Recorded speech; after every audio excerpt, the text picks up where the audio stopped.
Bonsoir et merci d'être venu. Je remets mes lunettes. Donc ce soir c'est Toulouse, c'est la question du centre-ville comme ça l'était enfin, il y a quelques mois sur Saint-Denis. Donc Toulouse est au cœur d'une agglomération au dynamisme économique et démographique exceptionnel. Un des plus forts développements de France, je crois que c'est la 4e ville en France. Sa population a doublé en 40 ans. On note qu'en 62, l'agglomération est constituée uniquement de 2 communes, Blagnac et Toulouse, pour 300 000 habitants. Maintenant, en 2007, 37 communes pour 747 000 habitants. Son essor économique et sa croissance démographique reposent en grande partie sur des secteurs à haute technicité tels que l'aéronautique, le secteur spatial, la recherche scientifique, les mathématiques appliquées, l'informatique. Et cette économie a marqué le territoire.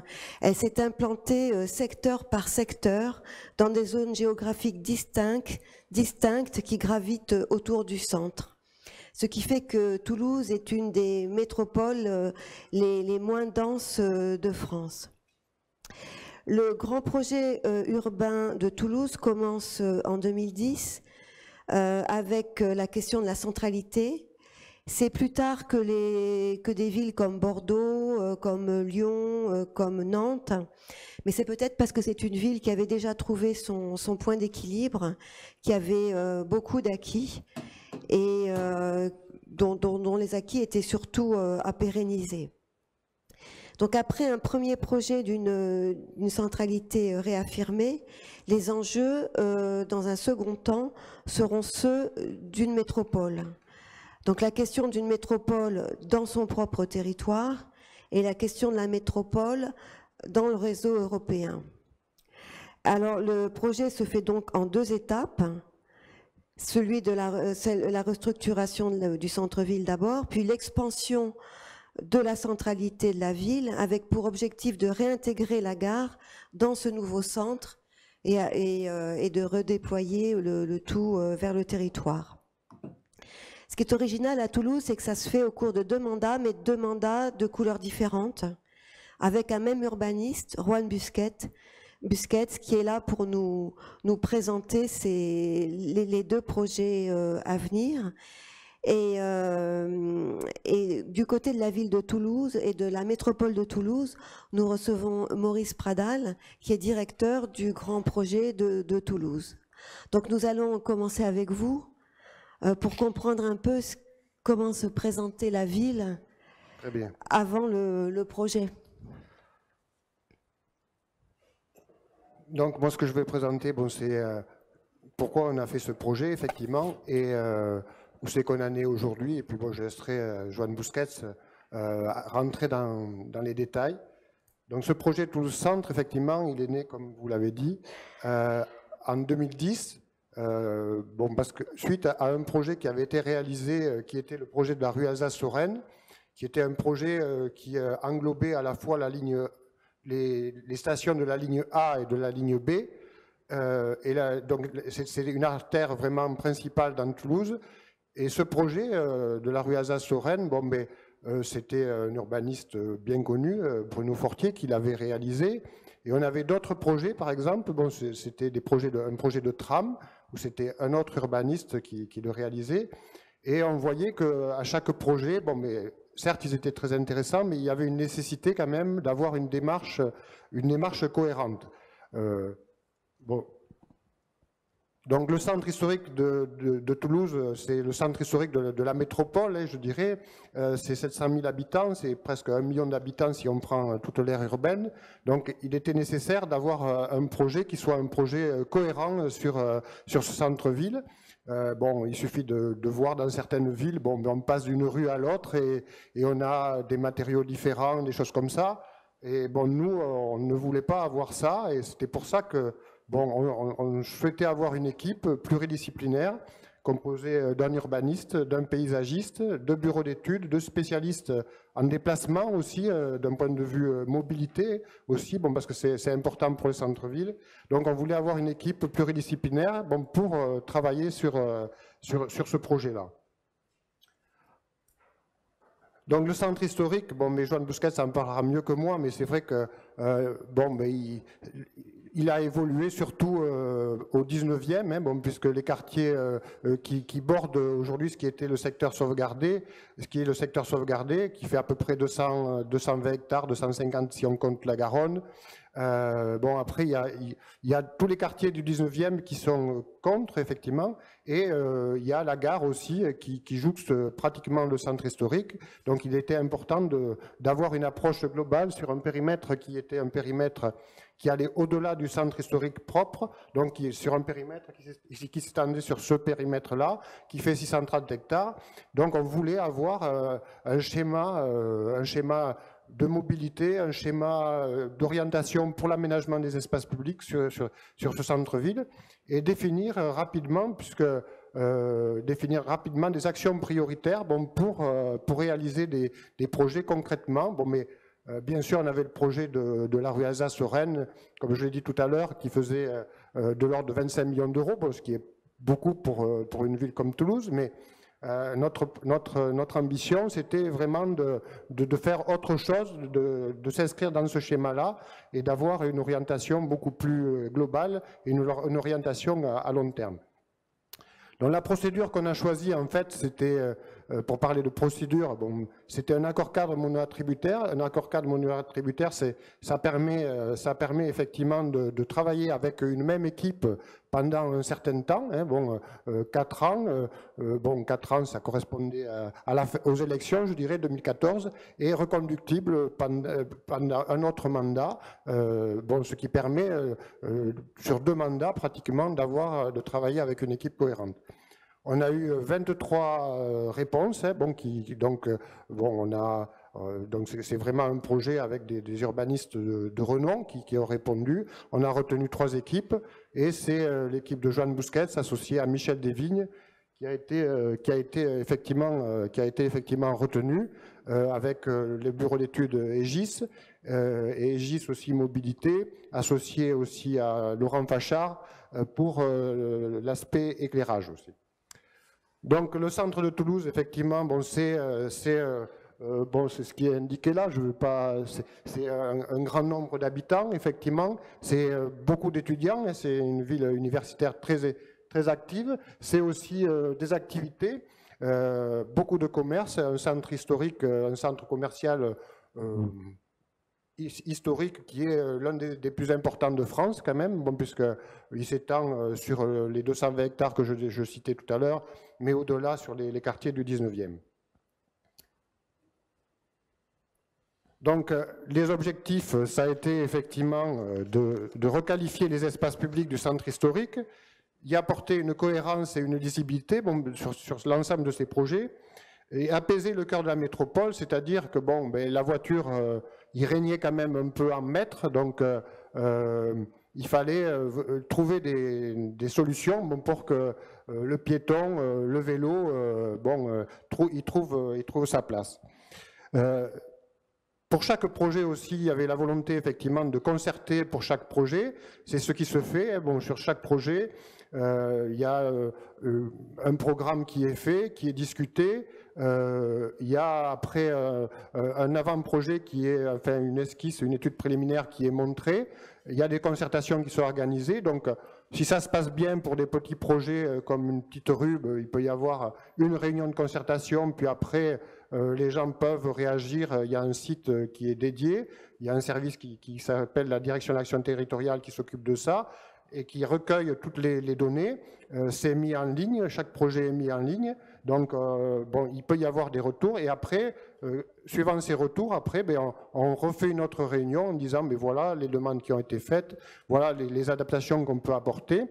Et après, on fait une autre réunion pour représenter la cinématique des travaux, puisque pour chaque projet, effectivement, on essaye de maintenir, par exemple, s'il y a des terrasses, parce que bon, à Toulouse, comme ici sûrement, mais on vit beaucoup dehors, donc il y a pas mal de terrasses, il y a des activités commerciales qu'il faut maintenir, et dans chaque projet, on essaye de maintenir les activités commerciales.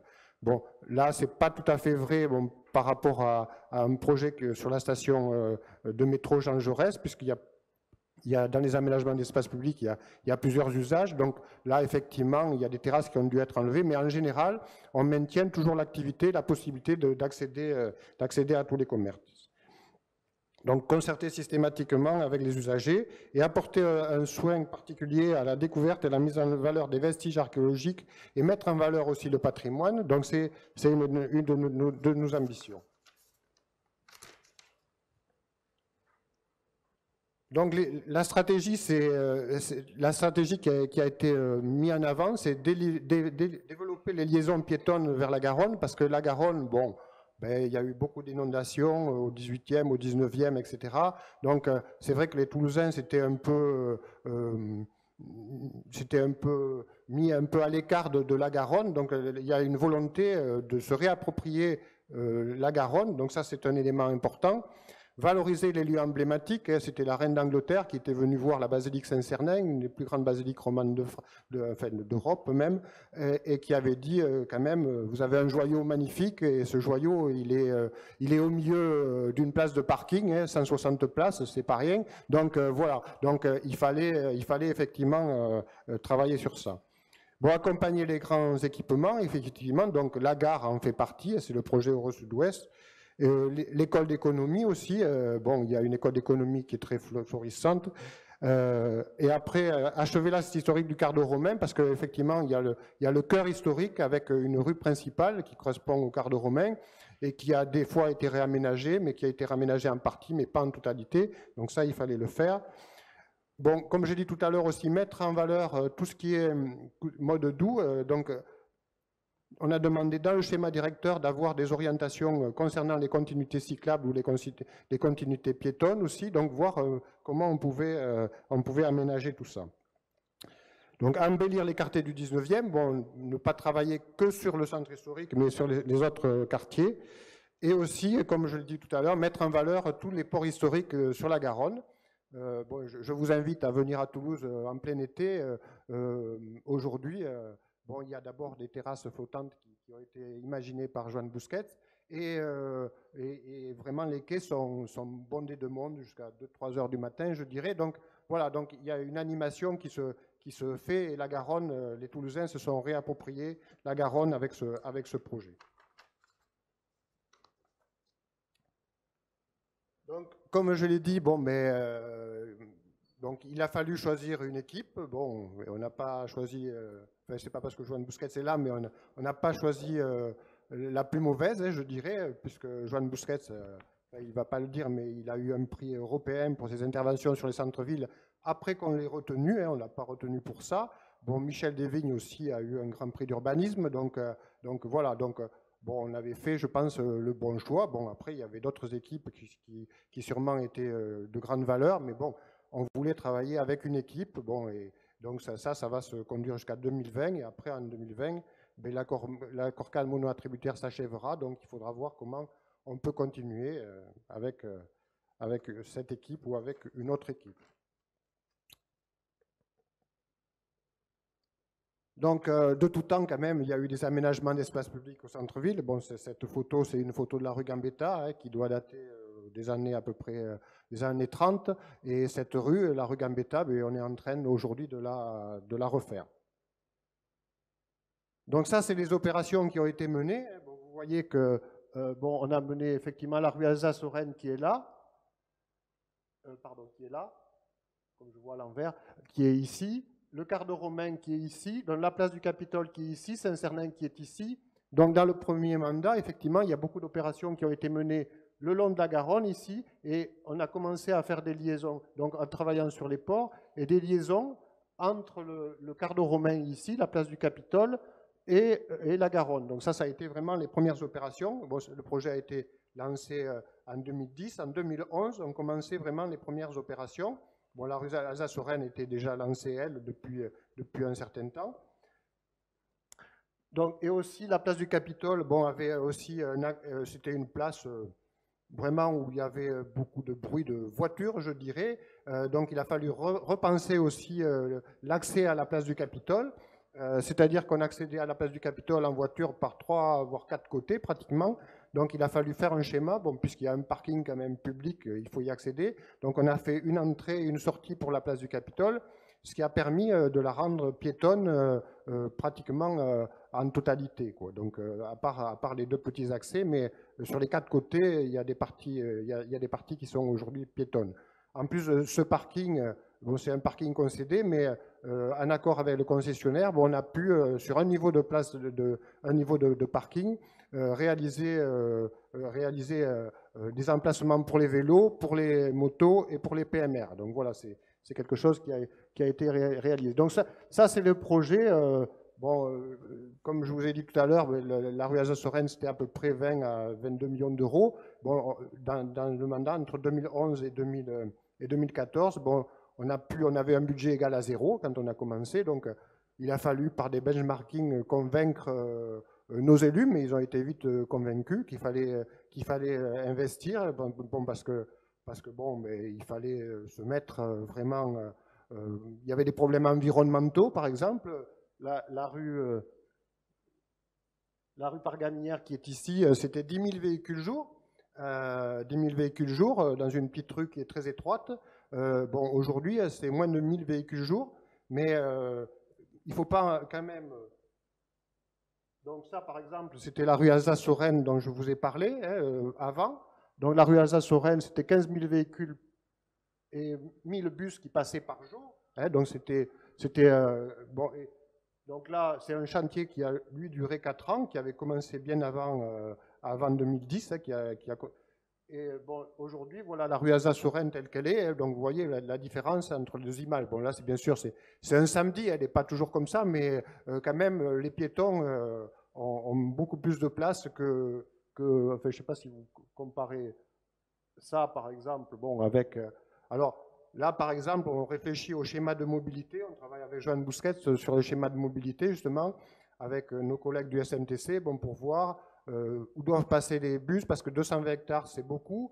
Il faut quand même que les bus puissent desservir le centre-ville, mais bon, il faut quand même que les piétons et les vélos aussi puissent circuler. Donc, on réfléchit au schéma de mobilité bon, pour voir comment on peut le faire évoluer et donner quand même plus de place aux piétons. Bon, on a des rues, par exemple, où il y a 2 voies qui passent, mais voir si on ne peut pas passer à une seule voie, en faisant passer peut-être le trafic, peut-être les bus par ailleurs, bon, pour mettre par contre des pistes cyclables, agrandir les trottoirs et aussi planter des arbres, puisque dans chaque projet, il y a des plantations d'arbres qui se font. Donc ça, c'est la liste des opérations qui sont en cours. Donc, comme vous l'avez dit, il y a eu un changement de municipalité, puisque c'est Jean-Luc Moudin qui est notre maire-président. Et Jean-Luc Moudin avait dit dans sa campagne que ce projet, il le continuerait. Bon, donc, ça a été une volonté politique affirmée. Joanne Bousquet l'a rencontré. Il a bien indiqué qu'il voulait continuer. Bon, c'était marqué dans sa campagne électorale. Donc, de suite, en début de mandat, on a fait un comité de pilotage et on a regardé les opérations qu'il fallait faire dans ce mandat. Aujourd'hui, globalement, notre projet représente à peu près un budget de 80 millions d'euros, mais l'ensemble des aménagements, puisqu'il y a un autre grand projet, c'est l'aménagement des bords de Garonne, sur lequel Joanne Bousquet travaille, comme je le disais, se réapproprier la Garonne. Il y a aussi l'aménagement du parvis de la gare, mais Joanne Bousquet en parlera tout à l'heure. C'est globalement un projet de 150 millions d'euros, ce qui est quand même un projet assez conséquent bon, pour une ville comme nous, pour une ville comme Toulouse. Mais bon, il était important quand même de faire ce projet.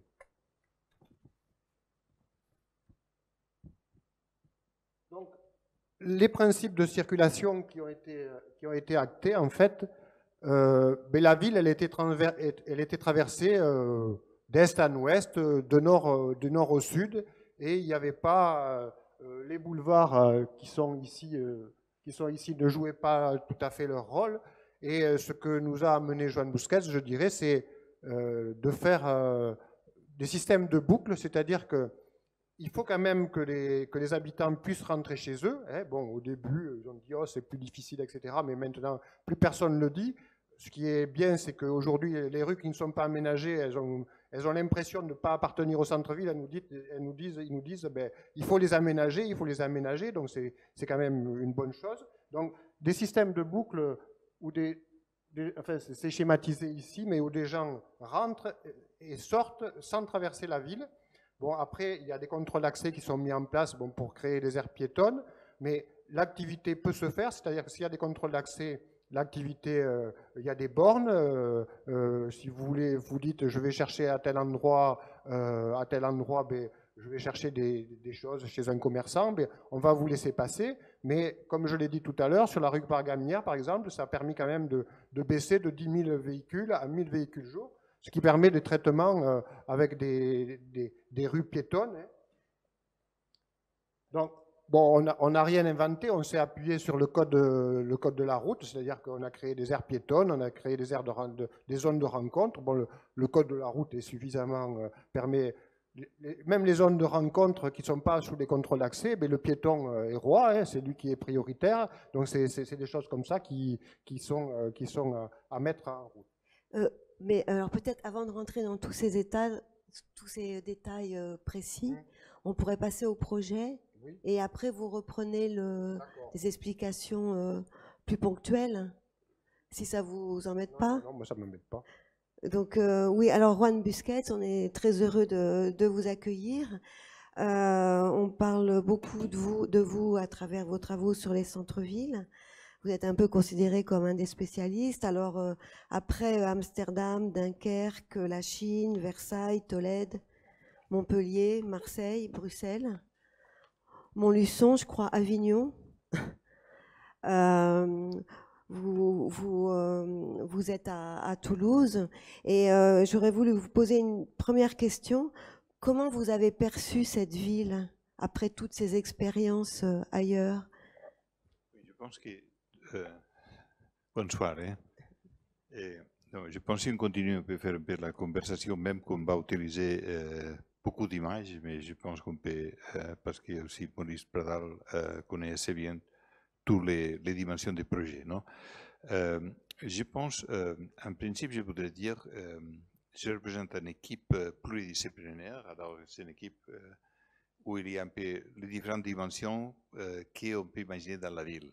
Hein? Je pense sur les questions de mobilité, d'éclairage, disons. Mais je pense surtout qu'il faut comprendre qu'un travail à la ville à cette échelle, il a besoin aussi d'être un travail aussi avec un bon rapport et avec une bonne liaison avec les maîtres d'ouvrage. Je pense qu'on ne peut pas faire la ville seul, ou même une équipe indépendante. Je pense qu'il y a un travail à faire.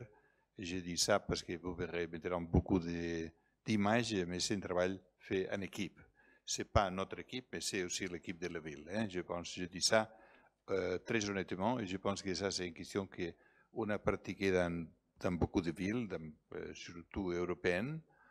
Et pour donner réponse à votre question, je pense que à notre vie, on avait travaillé déjà avant avec des centres-villes plutôt difficiles. J'ai travaillé avec le centre-ville de Barcelone, qui était un centre-ville très, très difficile. Donc, quand on a revenu, parce que je connaissais Toulouse pour avoir passé plusieurs étés dans la Genèse, disons. Alors, j'avais trouvé Toulouse, qui était après peut-être 15 ans sans visiter Toulouse, j'ai trouvé qu'il était une ville complètement transformée. Au point de vue des activités, c'était une ville intéressante, où on a compris, quand on a fait l'étude, qu'il était une ville, Maurice l'a dit avant, avec beaucoup de population, beaucoup d'étudiants, d'activités économiques. Les bâtiments, ils étaient pas mal. La seule chose, c'était l'espace public, il était pourri. Alors, si on comprend ça, on dit, bon, les projets à Toulouse, ils n'ont rien à voir avec les projets qu'on avait étudiés à Barcelone, ou on avait fait à Tolède, ou à Trent, ou à Amsterdam. Parce qu'il y a d'autres conditions. Et je pense que toujours, on découvre des conditions un peu particulières. Comme Maurice l'a dit avant, c'est un centre-ville très grand, très dense, mais grand. Ça, c'est une dimension importante qui n'a souffert pas la démolition de la guerre. Ça, c'est une question importante. Ça veut dire que les bâtiments, ils ont une force, une forme, une histoire forte, où on trouve toujours qu'il y a cette dimension, comme dans beaucoup d'autres villes européennes, l'activité économique, la nouvelle activité économique, il est dehors la ville compacte, parce qu'il a suivi les autoroutes. Ça, c'est le modèle qu'on trouve partout. Et vous le voyez là, bien représenté. Mais si vous regardez l'image de la ville, si vous connaissez Toulouse, ça c'est l'image de la ville à la fin du 19e siècle. Vous voyez que la ville, elle était toute petite ville. Et vous voyez, la ligne là-haut, c'est la ligne des chemins de fer. Ils ont mis les chemins de fer à côté du canal de Midi. Il était une ville vraiment petite dans ce moment-là. Et dans ces villes petites, on a aujourd'hui cette ville qui est très attendue. Il est grand, mais surtout, il est très attendu. Et je pense que ça, c'est une question très importante parce que veut dire qu'il y a une ville avec une forme forte, que c'est le centre-ville, et après, il y a beaucoup de choses autour. Et on peut dire que les bâtiments plus forts, plus coûteux, ils sont dehors, pas dans les centres, ils sont en cherchant ces constellations d'activités économiques et résidentielles qu'il y a partout. Mais je pense que ce modèle, on peut faire un exercice comme celui-ci à Lyon, même à Barcelone, disons, parce que nous n'aimons pas de dire, nous disons toujours notre ville, la ville européenne, c'est une ville compacte. Attention, c'est une ville, il y a beaucoup d'éclatement dehors, et je pense que nous n'aimons pas en parler beaucoup de ce sujet, mais je pense que c'est un sujet très important. Je vais en parler à la fin parce que je trouve que c'est une question très importante. Ça, on a fait une première réflexion, c'est qu'on dit entre nous les plans guides, que c'est un peu le livre qui est par là. Ça a été publié il y a 4 ans. Alors, si vous regardez le livre, vous verrez un peu les stratégies, mais vous verrez aussi des éléments qui sont mis en chantier après le livre, bien sûr.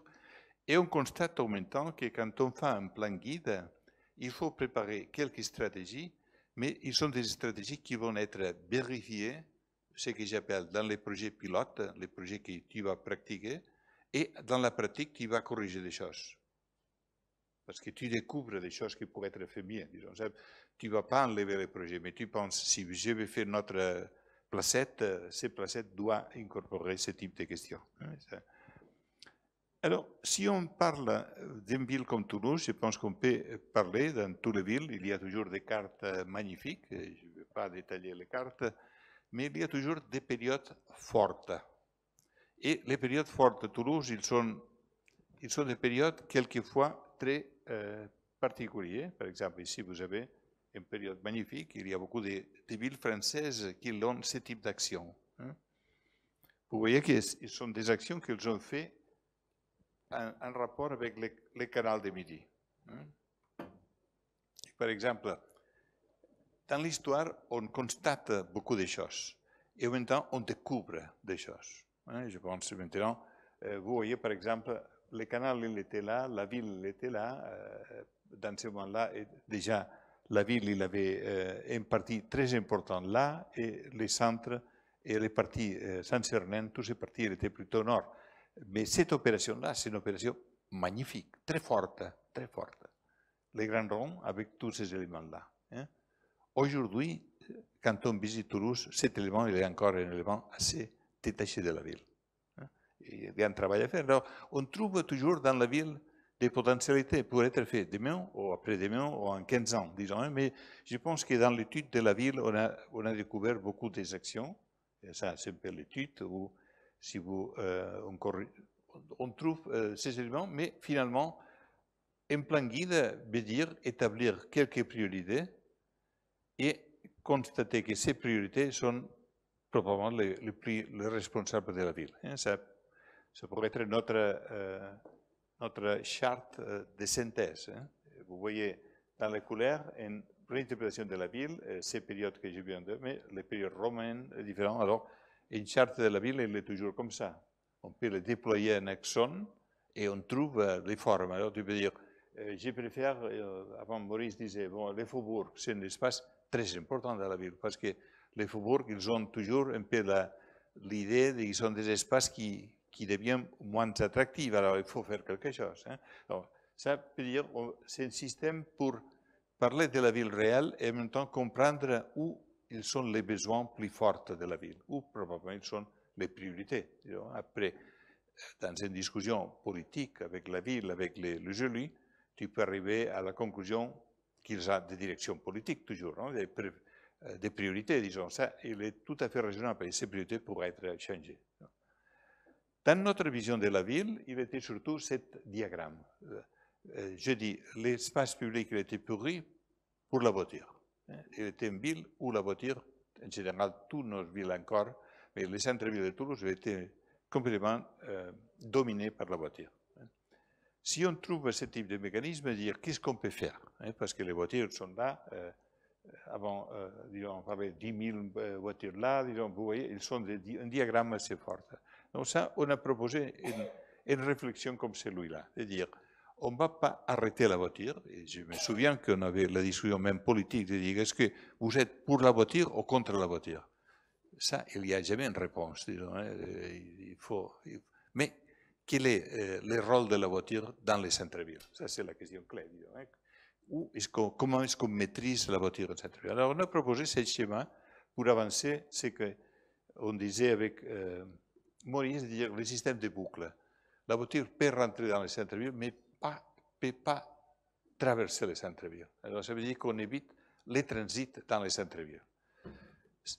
Ça, c'est un mécanisme qui nous permet de dire qu'on donne l'accès aux gens, parce qu'on a dit avant, il y a beaucoup de gens qui habitent les centres-villes. Alors, il est très important que ces gens ils se sentent confortables dans les centres-villes, parce que sinon, ils vont quitter les centres-villes. Alors, ça, je pense, c'est un modèle qui pourrait fonctionner. Pour imaginer qu'une ville où il y avait même le bus, il était très lourd, on travaille pour éviter que le bus il coupe le centre-ville en secteur, parce que même les transports en commun pourraient être négatifs, mais pourraient être positifs, disons. Ça, c'est une question. À partir de ça, on arrivait à quelques conclusions, de dire les types de rues, on peut les classifier, on peut les organiser, disons, avec les fonctionnements. Ici, je vais mettre un petit bémol sur la question de l'estationnement. L'estationnement, c'est une question clé. Si on parle des activités dans les centres-villes et surtout des résidents dans les centres-villes. Donc, ça, on arrivait à une analyse détaillée de l'estationnement à Toulouse. Il nous a mené que les centres-villes, par hasard, il y avait beaucoup de stationnements d'accès public. Beaucoup. Presque 15 000 places de voitures disponibles qui, à l'origine, dans les années 70, il était pour attirer des voitures au centre-ville, comme partout, le même modèle. Mais si jamais on pourrait commencer à imaginer que ces places pourraient être utilisées plutôt pour les résidents, ça pourrait avoir un effet. Mais nous ayons déjà cet élément positif. En général, on peut dire, notre culture aujourd'hui, c'est contre les stationnements en centre-ville. Nous sommes d'accord. Mais s'ils sont là, pourquoi pas les utiliser, non? Alors, on a pris cet avantage en cherchant à faire une négociation avec les propriétaires de parking, de dire, on fait des prix plus bas pour les gens qui habitent réellement dans les centres-villes. À partir de cette stratégie, on a pacifié beaucoup la discussion sur si je vais améliorer la rue, je vais enlever des voitures qui sont garées dans la rue. Disons, et ça, c'est les mécanismes pour imaginer que pourra la ville devenir plus aimable, plus verte. Ça, le travail qu'on a fait avec Michel Devigne, la question sur l'éclairage. Mais en général, on peut dire, il y a toujours ce cliché, toutes les villes ont cliché, Barcelone il a cliché, Toulouse c'est une ville rose, hein? Ça, on le connaît toujours. On regarde, il y a vraiment des dimensions, il est très importante cette dimension, mais si on regarde comment ils sont les pavés de la ville, les pavés sont comme de toutes les villes, c'est un mélange de tous les matériaux possibles, disons. Alors on a dit peut-être un plan guide doit établir quelques règles pour imaginer qu'il y a une partie de la ville où je me promène et je trouve plus ou moins les mêmes types de surfaces. Après, le dessinataire, l'architecte qui va faire cette rue pourra le faire, mais on trouve que ça, nous sommes dans les mêmes secteurs, ça pourrait aider. Et l'autre question, c'est de dire, où est-ce qu'on commence? Quels sont les prioritaires? Maurice disait avant, il y a cet axe nord-sud, c'est le Cardus, qui est très fort dans la ville, dans les itinéraires, il est dans la partie haute, disons, relativement haute. Toulouse, le centre-ville est plutôt plat, mais il y a cette partie, parce que ça c'est la partie sèche, et les côtés de la Garonne, Maurice le disait avant, comme il avait eu cette période de crue, surtout les inondations de fin du 19e siècle, la ville il a mis les dos vers le fleuve. Et les gens ne voulaient pas aller au fleuve. Si on cherche d'amener ça, on a dit peut-être la priorité, c'est de donner le rue qui vont faire le lien entre la partie bonne, disons, tout le monde reconnaît cet espace comme l'axe pont de la ville, et ce qu'on voudrait promouvoir, qui pourrait être l'espace. À partir de ces opérations, on fait une seule rue. On va essayer qu'est-ce qu'il passe. Ça, c'est la rue comme il était là. La seule chose qu'on voit ici, c'est surtout, il y a quelques trottoirs, mais les voitures sont très importantes. On peut passer un système où les voitures sont très occasionnelles, sont des voitures locaux. Ils ont 10% de la voiture qu'ils avaient avant. Pareil ici, comme ça. Alors, vous voyez que même d'une rue à l'autre, on a pris quelque chose, comment est-ce qu'on peut traiter les fils d'eau, comment est-ce qu'on peut gérer les pavés, les dimensions peuvent être plus économiques. Bon, tous ces types de choses, il faut les rentrer dans la logique de projet. Mais si on discute tout d'abord, on n'arrive jamais à mettre en place les sujets qu'on cherche. La discussion sur le Capitole, on disait avant, le Capitole, c'est un espace formidable. Vous voyez, par exemple, si on parle de la voiture, et je trouve que ça, c'est une question, ça, c'est le Capitole. Ça, c'est les entrées-sorties de parking. Si vous suivez l'exercice, si je rentre au parking, je fais tout cet itinéraire. Quand je sors, je fais l'autre itinéraire. Toute la place de parking elle est coupée par la voiture qui va ou qui file vers le parking. On a découvert avec l'étude, vous le voyez tout de suite, si on fait cette opération, on libère la place de la voiture. Avec les mêmes rampes, on a dépensé seulement les changements de signes. Alors on découvre dans la ville, et je pense ça, on a commencé en disant, bon, je sais pas, mais alors on découvre des choses. La ville, il nous cache des éléments qu'il faut les découvrir. Si on les trouve, on les profite. Aujourd'hui, ça a été la situation précédente, aujourd'hui vous avez ça. On dirait qu'on a enlevé, il y a 7 niveaux de parking. C'est fou, mais ils l'ont fait dans les années 70. Les stationnements étaient incroyablement importants à Toulouse et dans beaucoup de villes. On les connaît à Marseille, on a démoli des silos, disons. Même Toulouse, il a cet magnifique exemple. C'est la transformation, vous voyez, disons, c'est un projet ultramoderne, disons, qui a été fait dans les années 70. Aujourd'hui, vous avez ça, c'est un ovni et qu'il était parachuté au milieu de la ville, disons. Et c'est pareil, disons. Ici, vous avez toutes les voitures cherchent la rampe, l'autre rampe, et ça, c'est un grand élément circulatoire pour accès. Alors, c'est comme il est aujourd'hui.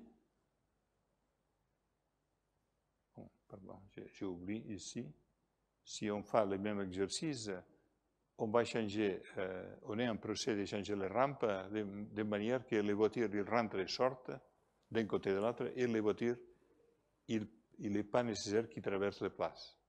Et ce sont des opérations assez petites au point de vue des projets, mais qui amènent une capacité sur l'espace public énorme, mais qui permettent en même temps d'utiliser les dispositifs de stationnement comme il est aujourd'hui.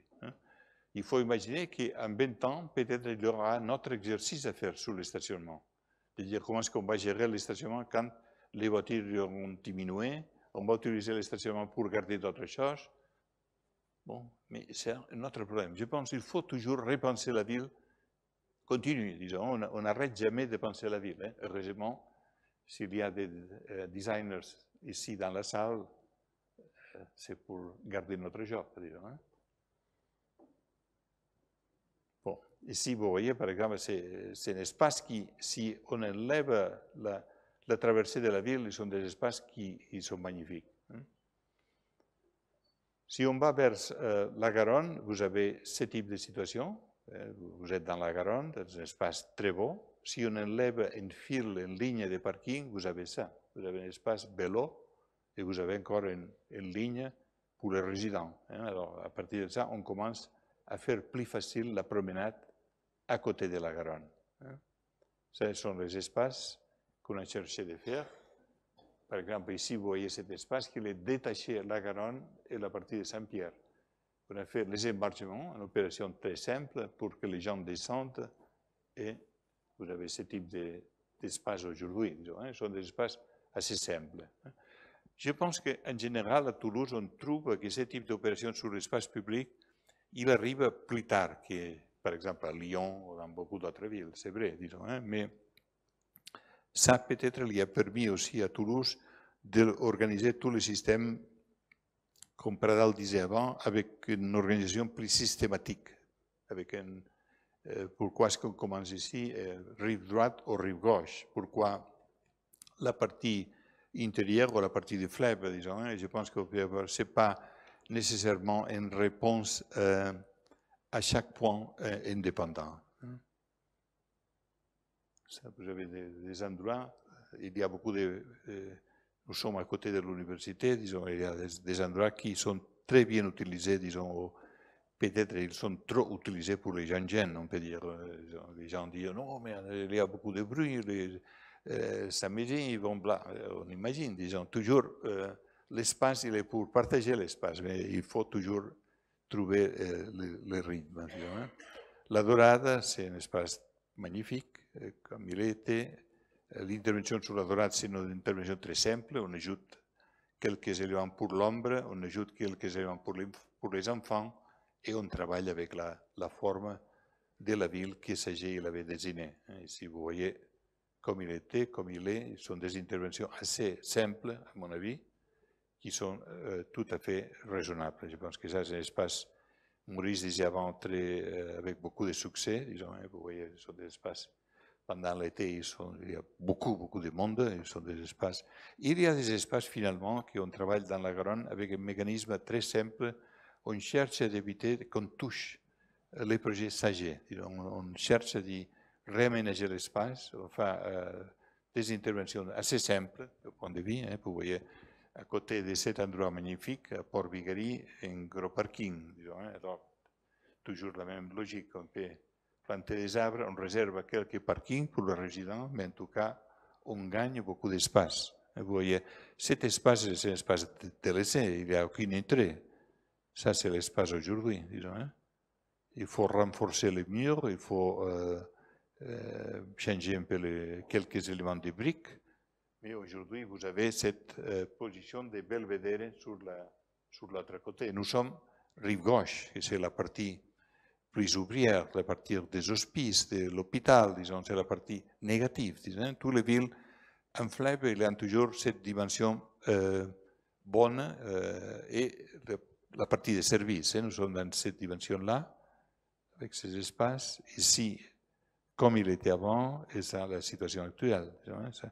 La gestion de l'estationnement, c'est crucial avec les projets des centres-villes et sur les actions parce que les résidents, ils ont besoin.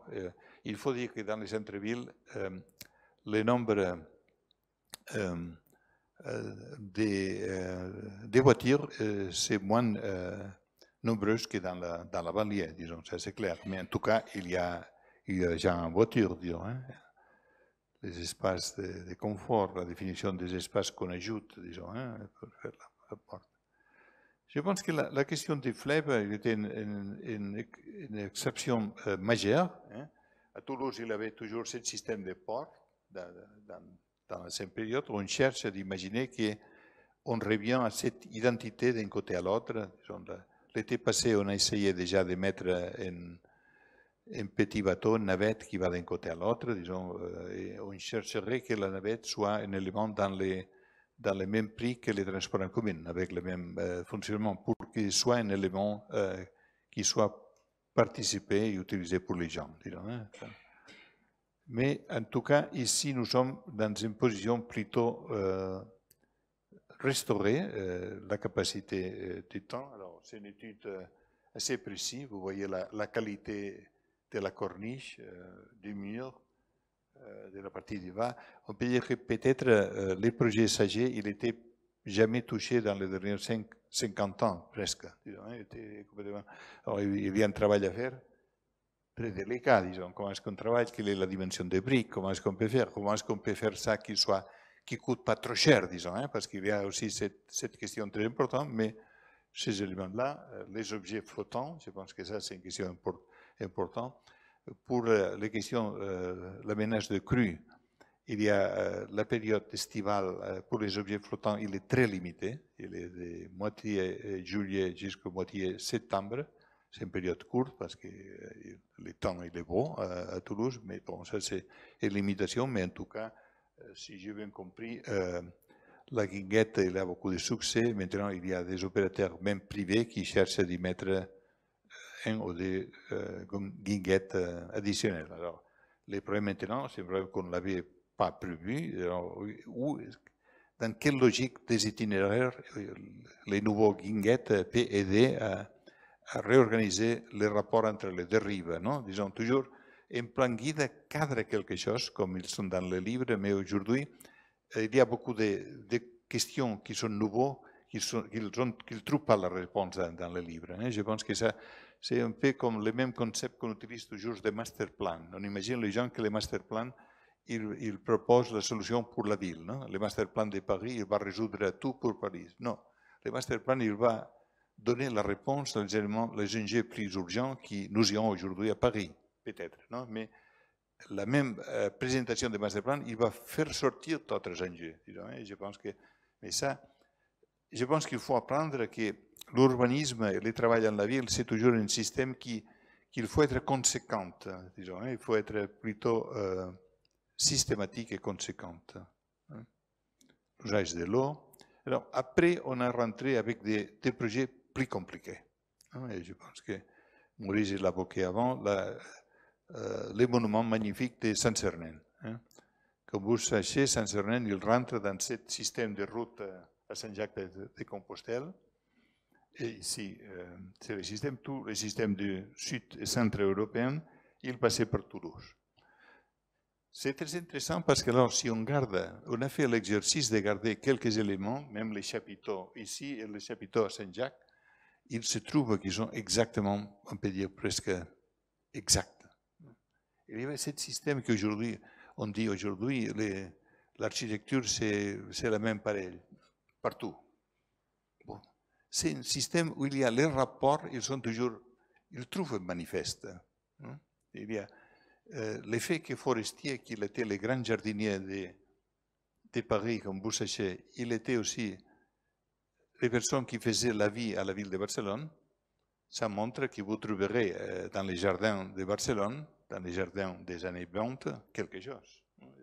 C'est tout à fait raisonnable, disons. Il y a quelque chose qu'on partage. Dans ce système, Saint-Cernin, c'est un espace très beau, magnifique. Maurice l'a dit avant, mais qu'il y a une histoire incroyable parce qu'il était un espace. Alors, on revient une autre fois dans l'histoire, on trouve finalement la grande basilique, il n'était jamais isolé, il était toujours une partie d'un complexe. Mais dans le 19e siècle, ils avaient un modèle qu'ils répétaient partout de dire les monuments, on isole les monuments. On met les monuments dans le centre de l'espace. Et vous voyez toutes les obsessions des architectes du 19e siècle, mais jamais ils ont trouvé la forme. Mais il y a plusieurs formes ici. Toujours d'isoler, on va mettre les monuments isolés et après on va cadrer les monuments. Ça, c'est une obsession. À Toulouse et partout, disons. Le résultat, c'est un résultat hybride. Aujourd'hui, vous savez, mais vous avez surtout un grand stationnement, disons. C'est un espace avec aucune qualité, disons. Alors, ce qu'on a proposé, c'est de dire on va élargir l'abside en faisant un jardin, on va trouver quelque chose qui fait un rappel à l'histoire avec cette opération, avec ces jardins enlevés, disons. Bon, il y a tout un système que vous trouverez dans ces projets, disons, si vous avez intérêt à les regarder avec plus de détails. Ici, avec Michel Devigne, on a cherché d'introduire un peu, qu'il soit un petit espace jardinier dans les centres-villes. Disons, aujourd'hui, dans les projets, il y a moins d'arbres, ils sont plus petits, mais en tout cas, c'est un élément de discussion important. Il faut dire, et vous voyez comme ça c'est un peu l'échelle de projet, l'état actuel, presque actuel, aujourd'hui nous sommes en chantier, on passe de cette image à cette image-là, où c'est un espace, comme on peut imaginer, disons, dans beaucoup de villes en France, devant un grand monument, vous avez un espace tranquille pour se promener, pour se rencontrer, disons, ça, je pense que c'est un peu l'image qu'on joue. Disons. On trouve l'innovation à Toulouse, c'est surtout la superposition des stratégies, plutôt que, vous avez notre image, c'est qu'on imagine, ils ont des espaces. Et heureusement, à côté, nous avons un grand lycée avec beaucoup d'étudiants, avec beaucoup d'élèves. Nous avons les bâtiments autour, il y a des gens qui habitent. Disons, tous les éléments positifs, ils sont là. La question, c'est qu'est-ce qu'on fait avec les voitures, qu'est-ce qu'on met en place de l'asphalte, je pense. Si vous voyez la site actuelle, on va mettre les arbres, on va changer, on va mettre les arbres dans le périmètre de la basilique, disons. La basilique, c'est un monument incroyablement joli.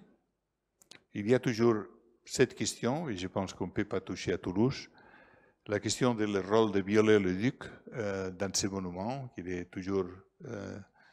je pense que Viollet-le-Duc, je ne sais pas qu'est-ce que tu en penses, Maurice, mais il était mauvaisement traité à Toulouse. Je pense qu'il était...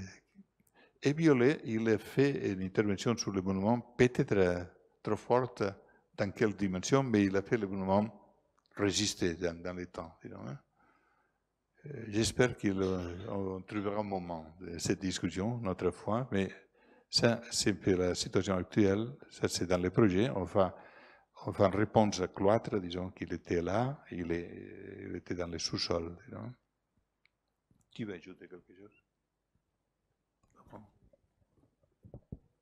Ben, effectivement, bon, l'essentiel, c'est d'essayer d'évoquer le patrimoine, bon, parce que bon, il y a des vestiges qui existent dessous, mais ces vestiges, en fait, il y a un diagnostic archéologique qui a été fait. Il y a on a une direction de l'archéologie à Toulouse Métropole, donc il y a à peu près 80 trous qui ont été faits au bon endroit, avec des experts, je dirais, en archéologie. Et bon, en fait, les vestiges qu'il y avait en dessous, ils ont été pillés au 19e siècle. Donc, la stratégie qui a été retenue, ça a été de faire un projet avec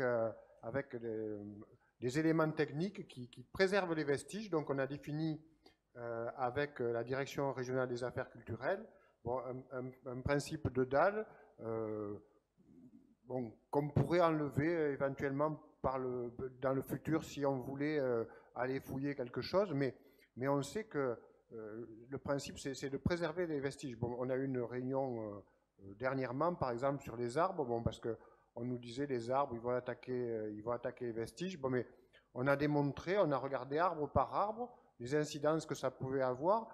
C'est pour ça que, comme disait Joanne Bousquet, bon, on a surlevé la partie qui était autour du cloître, qui est le logis abbatial. On l'a surlevé à peu près de 40 cm. Et en face, il se trouve qu'il y a un lycée. Aujourd'hui, les lycéens, ils s'assoient un peu n'importe où, par terre. Bon, mais là, ils auront un banc qui sera très long, qui leur permettra de s'asseoir.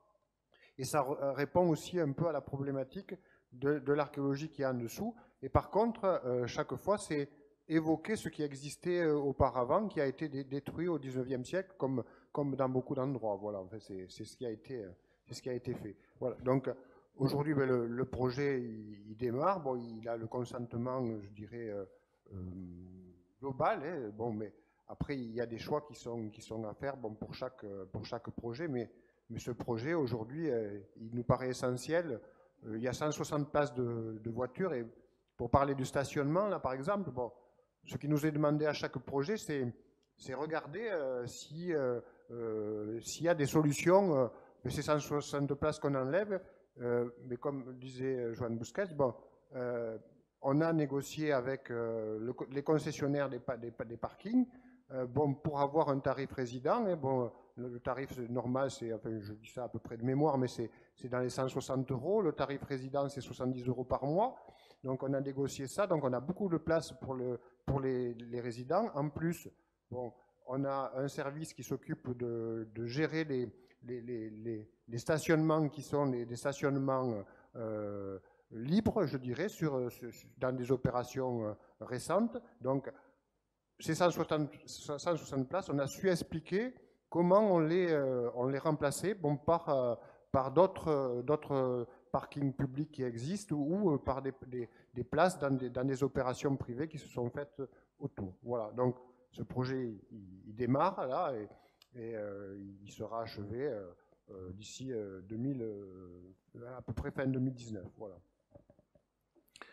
Après, si on continue, la prochaine étape, et je pense avec ça on rentre dans l'explication finale des projets, il était si on avait parlé surtout des rapports entre cet axe et la Garonne, et c'est l'approche vers un grand projet que la ville a, il était surtout le réaménagement de la gare en imaginant l'arrivée de la ligne de haute vitesse, la LGV. À partir de ça, on cherche avec ces lignes fortes, ça c'est l'axe que Maurice avait décrit, Alsace-Lorraine, qu'il a déjà fait. Alors on va chercher de réaménager l'espace Bayard, la rue Bayard, pour faire le lien. On peut dire que dans le centre-ville, en fait, bon, il y a le cardo romain, parce que bon, si vous ne connaissez pas bien Toulouse, il y a le cardo romain qui est ici, en fait, qui est ça, et il y a l'axe du 19e qui est la rue Alsace-Lorraine qui est là. Donc il y a vraiment, bon, la rue Alsace-Lorraine est beaucoup plus large que le cardo romain, effectivement, mais il y a vraiment deux axes qui sont parallèles et qui sont des axes majeurs, effectivement. Bon, après, Joan Busquets explique effectivement qu'il est nécessaire, puisque ici c'était pratiquement des champs au début du 19e, hein, bon, pratiquement, donc il est nécessaire aussi de relier ce projet du centre historique à la gare et aux quartiers qui sont des quartiers périphériques. Ça nous amène à ces discussions de le réaménagement de Bayard, qui était la rue commerciale de la ville, parce qu'il était toujours le lien entre la gare et le centre-ville, et l'autre qui est le grand espace de Jean Jaurès. Ça, on peut bien imaginer. En rue, il y a toujours, pour être une rue entendue comme une rue qui va d'ici là, ou pour être un espace, un autre espace, un troisième espace, et la rue, elle devient un lien entre les espaces, je pense. Ici, on a pris cette stratégie. Ça veut dire, ça a été la situation de Bayard comme il était avant, et ça a été la solution proposée. Ça, c'est la situation, et ça, c'est la situation déjà faite. Ce qu'on peut dire, l'originalité, bon, effectivement, bon, on essaye de planter beaucoup d'arbres, bon, parce que d'un point de vue environnemental, bon, bien sûr, ça a un côté, il y avait des experts là, bon, qui indiquaient qu'effectivement, quand on plante des arbres, ben, ça, sur un rayon de 300 mètres, ça a un effet d'un point de vue environnemental. Après aussi d'un point de vue bruit, par exemple, la rue Pargaminière dont on parlait tout à l'heure, bon, notre direction de l'environnement, quand ils comparent le bruit qu'il y avait avant et le bruit qu'il y a maintenant, c'est complètement différent. L'Oramip, par exemple, sur la rue Pargaminière, bon, c'était une des rues les plus polluées, peut-être pas de France, mais de Toulouse au moins. Donc aujourd'hui, bon, mais il n'y a plus de contrôle à faire. Bon. Et ce que je veux dire, c'est que ces aménagements, si vous voulez, bon, mais ils facilitent la vie des résidents, c'est clair, et ils facilitent aussi l'activité, parce que bon, avant, vous aviez une petite voie de, je sais pas, 2,80 m, mettons, avec du stationnement et des petits trottoirs. Aujourd'hui, ben, si des camions de livraison, enfin des camions de livraison, des petits camions, si possible, propres, je dirais, viennent livrer les commerçants, bon, mais ils peuvent se garer facilement, puisqu'on a une rue qui est à plat, sans gêner pour autant le résident qui est derrière, qui va pouvoir passer, puisqu'il n'y a plus cette notion de rue étroite qui existe. Donc c'est vrai que ce qui avait peut-être été ressenti au départ comme une gêne est aujourd'hui un avantage. Après, pour la rue Bayard, bon, mais c'est une rue, par exemple, bon, où on a une voie de circulation dans un sens, et on a aujourd'hui des transports en commun qui passent dans l'autre sens, mais il y avait des bus qui passaient en rafale, qu'on a supprimés aussi, donc il y a de moins en moins de bus qui passent par là. Et s'il y a une évolution future, la voie bus est transformable en piste cyclable bidirectionnelle. Donc, sans faire de travaux, on peut transformer la voie bus en piste cyclable bidirectionnelle s'il s'avérait que les bus ne devaient pas passer par là, dans le cadre du plan de mobilité qu'on est en train de réfléchir sur le centre-ville. L'autre axe majeur, c'est Jean Jaurès. C'est un axe dédié complètement à la voiture, comme toujours.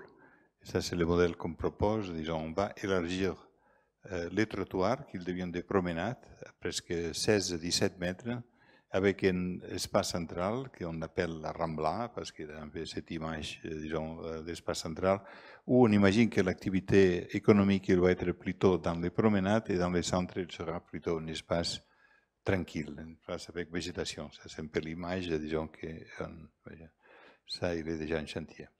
La question importante, c'est de dire, ces éléments, ils préparent déjà un lien des centres-villes avec l'opération de la gare. En imaginant que la gare, et je pense que ça c'est une question importante, la gare, dans le cas de Toulouse, c'est le résultat d'une addition de gares.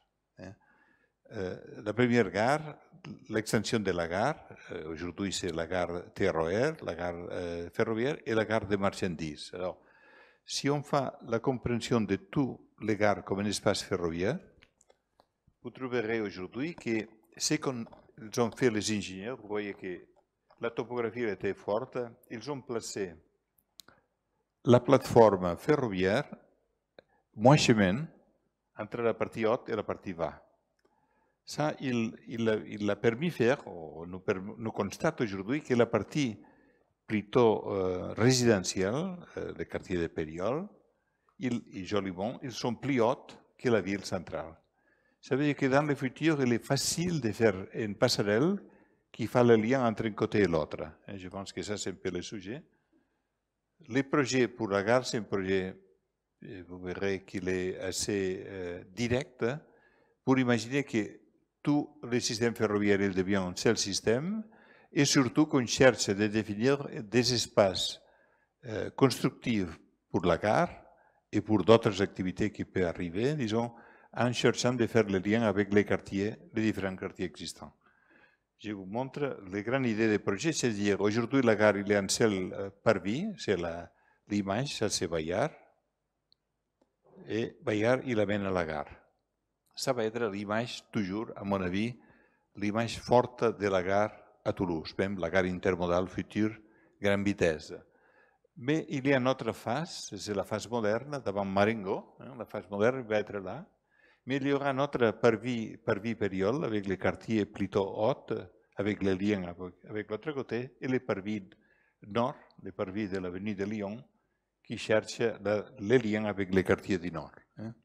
Avec ces mécanismes, c'est facile d'imaginer le type de développement, avec les systèmes de transport en commun fortes. Disons, ici, on parle de la ligne B, de la ligne A et de la troisième ligne, c'est l'état E. Alors, ça veut dire qu'il va être un espace très central, et je pense que ça, c'est une question très importante. Une gare d'une ville doit être bien liée avec tout le territoire. Ce n'est pas une gare de Toulouse, c'est une gare de la métropole, et je pense que ça nous amène à imaginer un système comme celui-là, où il y a ce lien avec Périol, où la passerelle il nous amène vers ces dimensions-là. L'autre image, disons, on peut imaginer un projet de ce type, c'est un projet qui va être développé avec ce qui, entre notre langage commun, on peut dire à la française, des projets urbains différents. Je pense que c'est un projet qui va demander 6 ou 7 projets urbains différents. On peut imaginer le projet initial est celui-là, deuxième là, peut-être celui-là, mais personne ne peut dire si celui-là il va être avant que l'autre là. Ça, il a le temps, les décisions, la capacité, les priorités, disons. La seule chose qu'on impose dans les plans guides qu'on a fait, il était la mixité d'usage. Dans chaque projet urbain, bien sûr, dans ce secteur-là, il y aura plutôt d'activité économique, mais il faut qu'il y ait aussi des logements et des logements sociaux, disons. Alors que chaque quartier, il donne une réponse un peu à les différents usages, pour éviter de faire une petite défense ou de faire un petit grand ensemble, disons, qui il nous semble, et je pense que nous sommes d'accord. Je vous montre quelques images pour ne pas rentrer en détail sur le projet. Ça, c'est les parvis de la gare réaménagés. Ça, il est en chantier maintenant, et avec les canals de midi, je vais en parler tout de suite. Pour donner une idée de cette parvis nord, comme il est aujourd'hui, vous voyez l'espace autour de la gare, comme toujours, ils sont assez moches, disons. Ça, c'est une hypothèse. C'est qu'on imagine qu'on peut arriver, mais ça sont comme, c'est pas les projets urbains encore, mais ils sont des images que un masterplan, il a toujours besoin de montrer des images, même qu'on connaît que la seule chose qu'il sera jamais comme ça. Mais, par exemple, aujourd'hui, vous avez cet espace qui est incroyablement moche devant la gare, devant une gare très jolie qui est réaménagée. Alors ici, on trouve une solution transitoire, disons, vous voyez, de faire une plateforme en bois qui nous permet l'arrivée de Bayard, faire le lien. À Bayard, on peut cheminer directement vers la gare, mais il y a cet espace. Là, c'est un espace de rencontre, disons, à la sortie de la gare, disons, devant le canal, dans un espace qui est magique. Ça, c'est l'espace, les bureaux de Toulouse Métropole, ils sont là. Ça pourrait devenir l'espace de sortie de cette nouvelle gare. Ça pourrait être l'image de cette gare qui nous donne dans cet endroit, dans un espace complètement moderne. Ce n'est pas de l'architecture, mais ça nous donne un peu la capacité de cet élément de devenir un élément dynamique dans la ville. Pour terminer, je voudrais évoquer un projet qui est notre dimension cachée à Toulouse, qui était le canal de Midi. Le canal, vous le voyez dans l'histoire, il était un élément, je dis avant, qui rentre dans l'histoire et qui après, les chemins de fer prennent plus ou moins la même géométrie et les chemins de fer, comme dans d'autres endroits, tuent, cassent et terminent le canal. C'est le chemin de fer qui...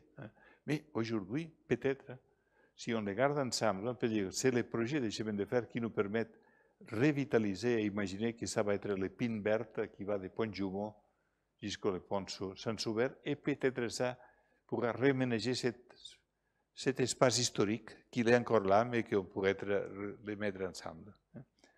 La stratégie ici est celle-ci. Vous avez aujourd'hui le canal, c'est un espace dédié à la voirie, il y a 4 et 4, et on propose ça, on a fait une étude assez précise sur la capacité viaire. On peut passer un système avec 2 voies dans chaque côté. Probablement, vous avez déjà réfléchi sur ces questions-là. Aujourd'hui, à Toulouse, dans le canal, on roule à l'anglaise, pas à la française, parce qu'on roule à gauche. Alors, on propose un système assez simple, qu'on va rouler à la française pour une fois, non? Si on fait ça, on arrive à la conclusion qu'il y a, ça c'était une partie de l'étude qu'on a fait avec les ingénieurs assez intéressant. Comme aujourd'hui, vous roulez à gauche, vous entrez à droite, gauche, et vous faites. Quand vous faites ça avec la voiture, on perd beaucoup d'efficacité, parce qu'il y a beaucoup d'éléments qui grignotent. Alors, si on fait la direction tranquille, on fait 2 fois 2 voies, on peut vraiment rouler avec une capacité plus tranquille, et on peut introduire les vélos dans la partie centrale. Les vélos ils vont rouler dans la partie de l'eau, et on introduit une autre ligne des arbres devant le bâtiment. Alors, Toulouse va passer d'un modèle comme celui-ci, un modèle avec 4 rangées d'arbres, les vélos dans la partie centrale, et les trottoirs ils vont être élargis jusqu'à 6-7 mètres dans toutes les parties. Ça nous permet d'imaginer qu'un espace comme Entremis comme celui-ci, que c'est incroyable, c'est un peu Paris, c'est le modèle Paris. Vous avez déjà fait à Paris, mais on propose à Toulouse faire des jardins dans la partie basse de l'eau, disons. Ça nous permet d'imaginer que dans ce type d'endroit, on arrive à une solution comme celui-ci. Vous avez des endroits où on fait des opérations une autre fois simples. Et finalement, on arrive à cette image, que c'est un peu l'image que je vais terminer. C'est l'image d'une ville qui prend la géographie, qui on cherche de reconnaître les éléments de l'eau comme des éléments prioritaires. On trouve dans cet élément qu'on appelle entre nous l'octogone, c'est l'élément du boulevard. Le boulevard, il n'était jamais planifié comme un système et Il était fait par morceaux et finalement on arrive en forme avec 8 tronçons. Et 8 tronçons, on décide l'appeler octogone. Et entre nous, on parle de l'octogone. Et on reconnaît qu'il y a des éléments dans la ville qui sont forts, importants. On les révèle, on les met en force. On cherche de faire le lien entre les quartiers de Faubourg et la ville centrale.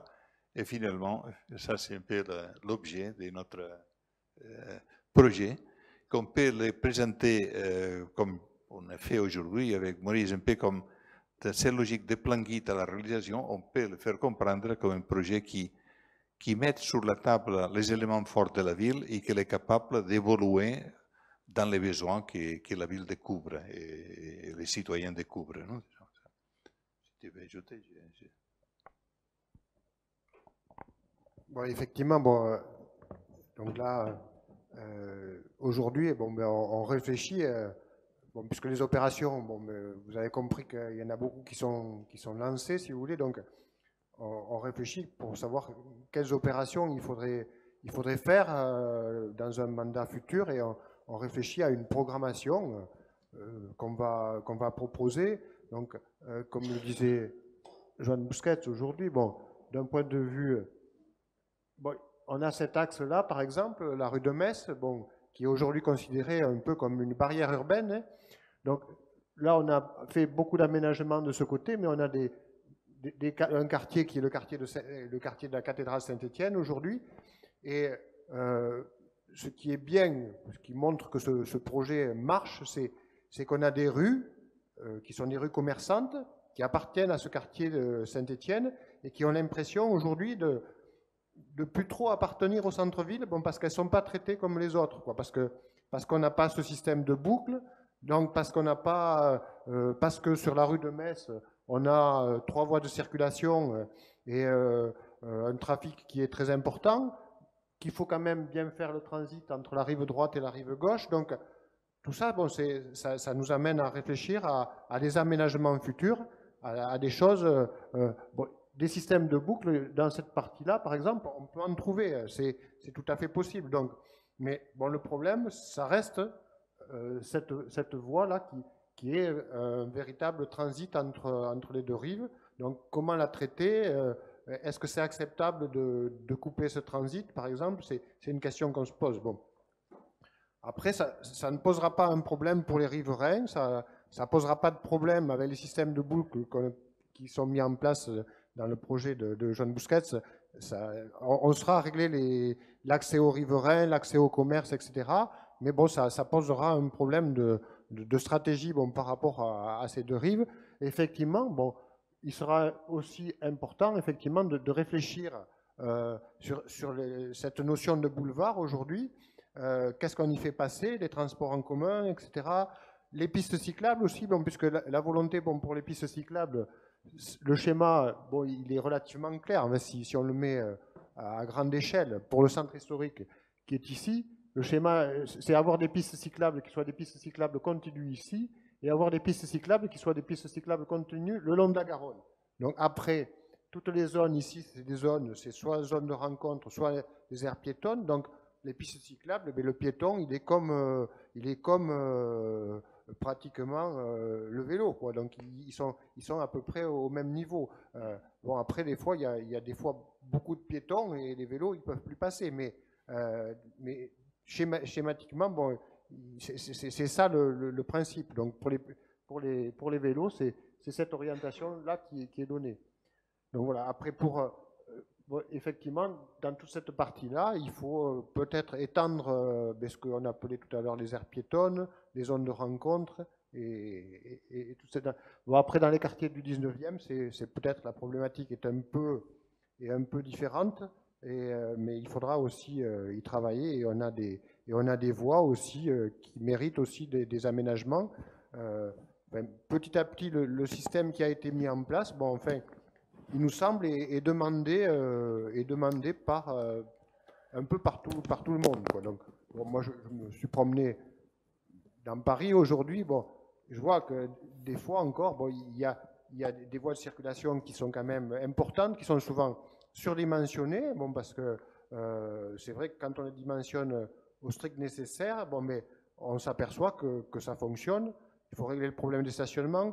On n'a pas parlé, par exemple, aussi du problème des terrasses aussi, parce que les terrasses, ce qu'a proposé Joan Busquets, c'est qu'on les décale aussi des façades pour permettre aux personnes à mobilité réduite à pouvoir suivre la façade, puisque on enlève la bordure de trottoir. Pour eux, c'est pas forcément une bonne chose. Donc, en compensation, si vous voulez, bon, un malvoyant avec une canne, il va pouvoir suivre la façade. Donc, quand on a des terrasses, on les décale des façades systématiquement, bon, pour qu'on ait quand même ce cheminement le long des façades aussi. Donc, il y a tous ces systèmes-là qui sont petit à petit mis en place, qui sont inclus dans ce schéma global et qui sont acceptés par tout le monde.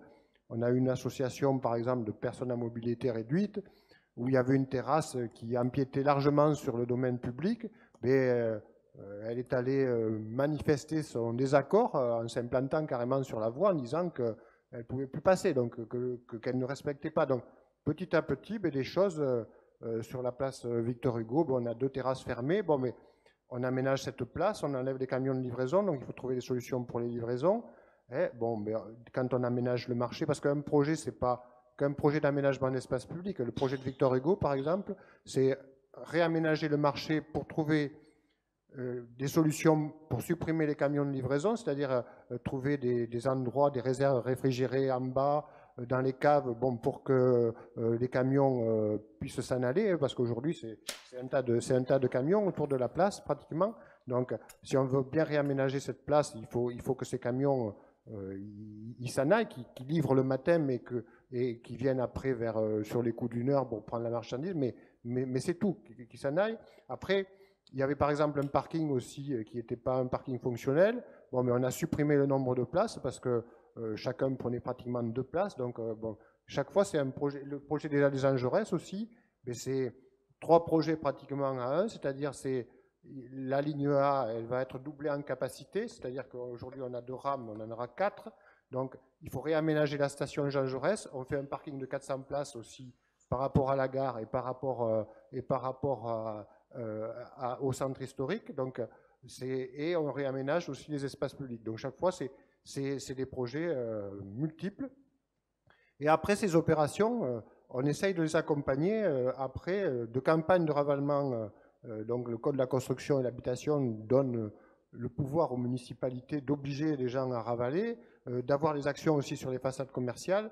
Donc quand on a fait des opérations, on a aussi après des campagnes de ravalement obligatoires et on agit sur les commerces. Bon, ça c'est très bien fait sur la rue Alsace-Lorraine, on y est passé l'autre jour, mais bon, mais ça va se faire aussi petit à petit sur les autres rues, bon, parce que quand vous avez des enseignes qui sont des enseignes affreuses, des terrasses qui sont des terrasses couvertes qui occupent l'espace public, bon, mais il faut effectivement essayer de monter au créneau, bon, pour améliorer tout ça. Voilà. Écoutez, merci beaucoup. On sent vraiment que vous l'aimez la ville. Hein. Alors, en fait, il manque quelqu'un qui devait parler des enjeux de la gare, enfin, pour la métropole, de ce que pouvait, enfin, la place de la gare dans la métropole. Donc, je ne sais pas si vous avez des questions là-dessus. Vous pouvez toujours vous les poser à vous, non? Ah oui, oui, d'accord. D'accord. Bon, mais en tout cas, vous avez peut-être d'autres questions aussi.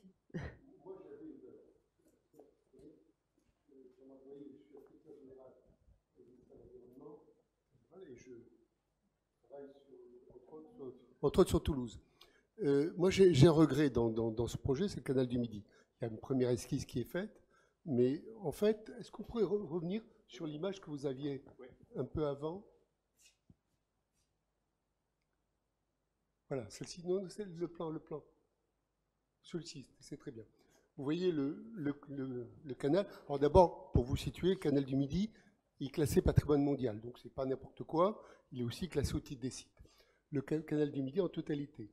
Et il arrive ici, si je peux avoir votre petite machine, ben voilà. Voilà. J'appuie sur celui-ci, voilà. Vous avez le canal qui arrive ici, avec ce système-là qui s'appelle le port de l'embouchure, et de là, ça sortait sur la Garonne.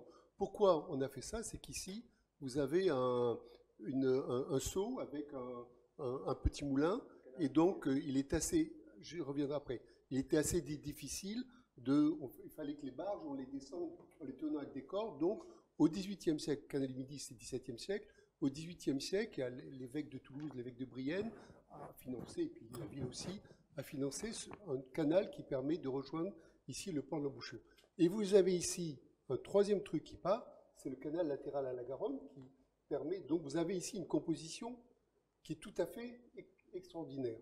Et vous avez ici un autre système qui est très intéressant, sur lequel la ville ne se pose pas trop de questions, et je trouve que c'est un peu dommage.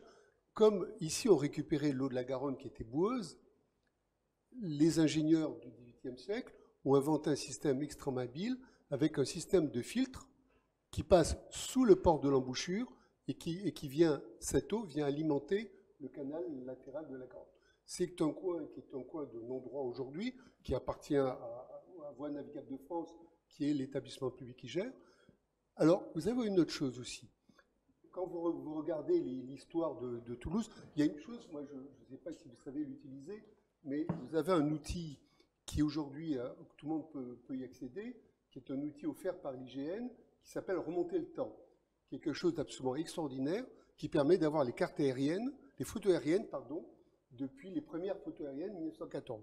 Voilà, sur Toulouse, je suis remonté, les premières photos aériennes 1913-1914, des photos aériennes de Toulouse qui sont extrêmement intéressantes, et vous pouvez remonter et voir comme ça l'histoire des villes, comment elles ont évolué, et les problèmes quand elles se sont posés, etc.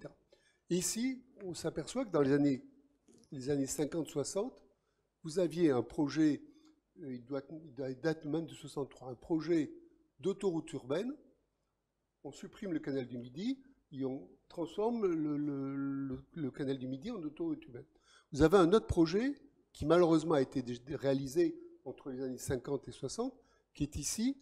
On est venu, on vous a parlé des inondations, on est venu ici construire une espèce de digue qui fait l'équivalent de 3 étages pour pouvoir vous protéger, entre guillemets, et en faisant cette digue, on a coupé complètement l'accès et la sortie vers la Garonne du canal du Midi. Le canal du Midi ne débouche plus sur la Garonne aujourd'hui, c'est fermé. Et on a trouvé ça tellement bien que, vous voyez ici, on a toute une autoroute urbaine qui s'est faite dans les années 70 et qui débouche là, avec l'idée d'amener les voitures là-dessus.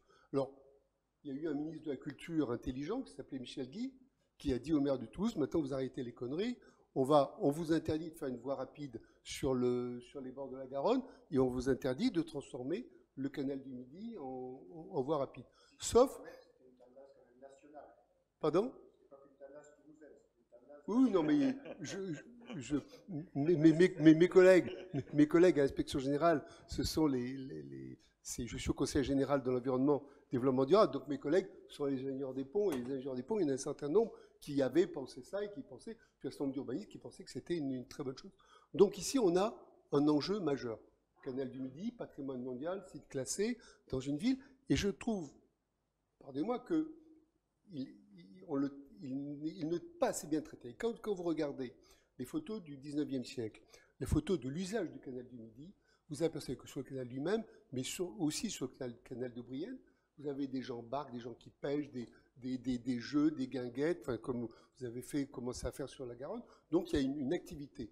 Aujourd'hui, le canal du Midi, il a, alors peut-être parce que VNF a peur des gens, donc on a mis des barrières, on a mis des buissons. Alors ils disent, moi, on est obligé de mettre des barrières à des buissons parce qu'il y a des prostituées, des drogués. Mais plus ils mettront des barrières à des buissons, plus il y aura de drogués et de prostituées qui se mettront dans les barrières à les buissons. C'est complètement débile. Et en plus, plus personne n'y va. Donc on a coupé le canal du Midi de la ville. Or, enfin, quand même, un canal classé patrimoine mondial, toutes les villes n'en ont pas.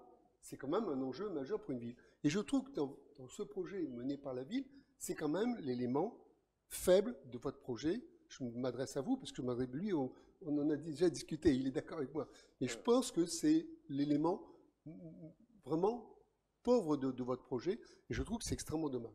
Et puis il y a un autre point, c'est, d'accord, devant la gare, l'espèce de truc en béton qu'ont fait les ingénieurs des ponts dans les années très précisément, la veille de la nuit du patrimoine. Parce que si vous regardez les photos aériennes en 78, il y a 2 écluses. L'écluse est toujours là. En fait, il y a une écluse contre le pont, et sous le pont, il y a une deuxième écluse. Et dans les années 70, les ingénieurs s'étaient mis dans... Ils avaient avalé une étude de la CETEX, et la CETEX est encore un bureau d'études qui existe encore aujourd'hui, qui leur avait promis que le canal du Midi allait pouvoir accepter un gros trafic de marchandises et qu'il fallait le mettre au gabarit Freycinet. Freycinet, c'est un ministre de Napoléon III, enfin plutôt de la Troisième République, qui a donné un gabarit péniche qui est aujourd'hui le gabarit européen. Et malheureusement, on a commencé à massacrer le canal du Midi. Heureusement, vous avez un ingénieur des ponts dans les années 70, plutôt dans les années 80, oui, c'est puisqu'il a été missionné par Georges Sarr, qui était ministre des Transports à l'époque, et qui a dit, c'est une bêtise, le canal du Midi est intransformable, et de toute façon, aujourd'hui, le circuit bateau, c'est des grands bateaux qui passent par Gibraltar, qui passent par le canal de Suez. Le canal du Midi, c'est fini. Il n'aura plus aucune activité économique de grande péniche, etc., comme on peut en avoir encore en Europe. Et là, donc, ils ont transformé ça avec... ils ont coulé deux barres en béton, et pour les écarter, ils ont mis ces espèces de poutres, de butons en béton armé. C'est une horreur. Vous avez débouché, vous imaginez. Alors là, c'est une formule que la mairie connaît déjà, et M. Boscasi. Imaginez une ville dont la gare débouche sur un canal qui est classé patrimoine mondial. Vous n'en avez que 2 autres à part Toulouse. Saint-Pétersbourg et Venise. Imaginez, et là on couvre, parce qu'il y a cette chose. Franchement, je trouve que c'est pas à la hauteur, et je l'ai dit, je l'ai écrit, donc vous savez quelle est ma position là-dessus. Je trouve que franchement, c'est pas à la hauteur d'un projet de cette importance, requalification de la ville, et jouer ça sur un patrimoine mondial. C'est d'autant plus dommage que Toulouse candidate à être ville patrimoine mondial, et que je pense que là, vous mettez un sacré caillou dans le pied, hein, dans votre chaussure, en ne traitant pas le canal du Midi comme il devrait être traité au cœur de la ville, et puis vous préoccupez sérieusement de cet endroit-là, qui est un endroit absolument magique quand on y rentre. C'est un endroit qui peut être un truc, mais on m'a dit que même le maire n'y avait jamais mis les pieds avant que j'écrive mon rapport, et qu'il a mis les pieds après que j'ai écrit mon rapport. Mais ça, c'est sans doute des mauvaises langues, mais je ne pense pas, parce que c'est quelqu'un de bien introduit qui m'a dit. Voilà. Ouais. Mais voilà, c'est une vraie question sur la vie. Merci beaucoup. Merci.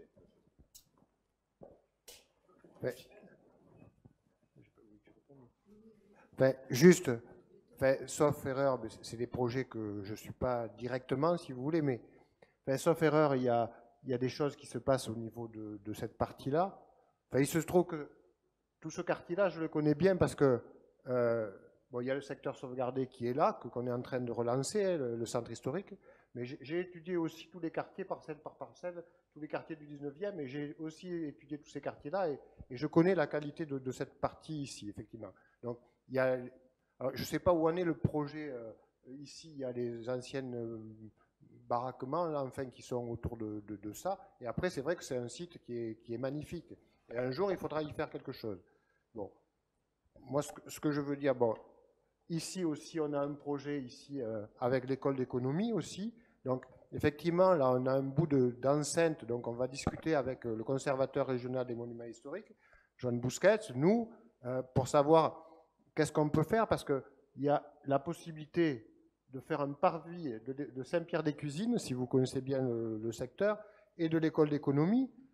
Le problème, c'est que on peut avoir une vue magnifique sur le parvis, mais on a un bout de mur, bon, donc il convient d'analyser l'état, si vous voulez, bon, pour savoir si on peut, pour avoir, si on peut avoir cette vue magnifique sur le canal de Brienne, qui lui, quand même, est bien conservé, enfin, dans sa partie végétale, enfin, mieux conservé, sûrement que le canal du Midi. Bon, après, c'est vrai que, bon, il y a des discussions à laquelle je ne participe pas, mais ces dossiers sont passés, je sais, en commission des sites plusieurs fois. Donc, on réaménage toute cette partie-là, et puis Joan Busquets a déjà mené une réflexion globale sur le canal du Midi. Moi, ce que je veux dire, bon, c'est aujourd'hui, comme je l'ai dit tout à l'heure, dans ce mandat, c'est 150 millions d'euros que la ville, sans l'aide beaucoup de ceux qui pourraient l'aider, je dirais, de la métropole, c'est 150 millions d'euros qui sont investis que sur l'aménagement des espaces publics. Et c'est quand même un effort aujourd'hui qui est un effort quand même sans précédent. Je ne dis pas qu'il ne reste pas des choses à faire, et comme je vous ai dit tout à l'heure, on réfléchit à une programmation, on va réfléchir à une programmation pour 2020, 2025, etc., et voire au-delà, mais tout ne peut pas se faire en un jour, parce que les Toulousains aussi, je dirais à 150 millions près, 150 millions, les Toulousains acceptent les travaux. Hein. Au-delà, il y a un seuil, si vous voulez, qui est difficilement tolérable par les Toulousains, si vous voulez. Voilà, donc c'est vrai que là, 150, bon, il suffit d'aller à Toulouse. Aujourd'hui, on a l'impression que tout Toulouse est un chantier. Heureusement que là, on vous explique que tout ça, c'est coordonné, parce que c'est vrai que tout Toulouse est un chantier. Donc, à 150 millions d'euros sur ce périmètre-là, c'est beaucoup de travaux et c'est peut-être la limite qui est acceptable par les Toulousains. Voilà on va peut-être vous laisser aussi vous donner votre avis sur cette partie du canal précise.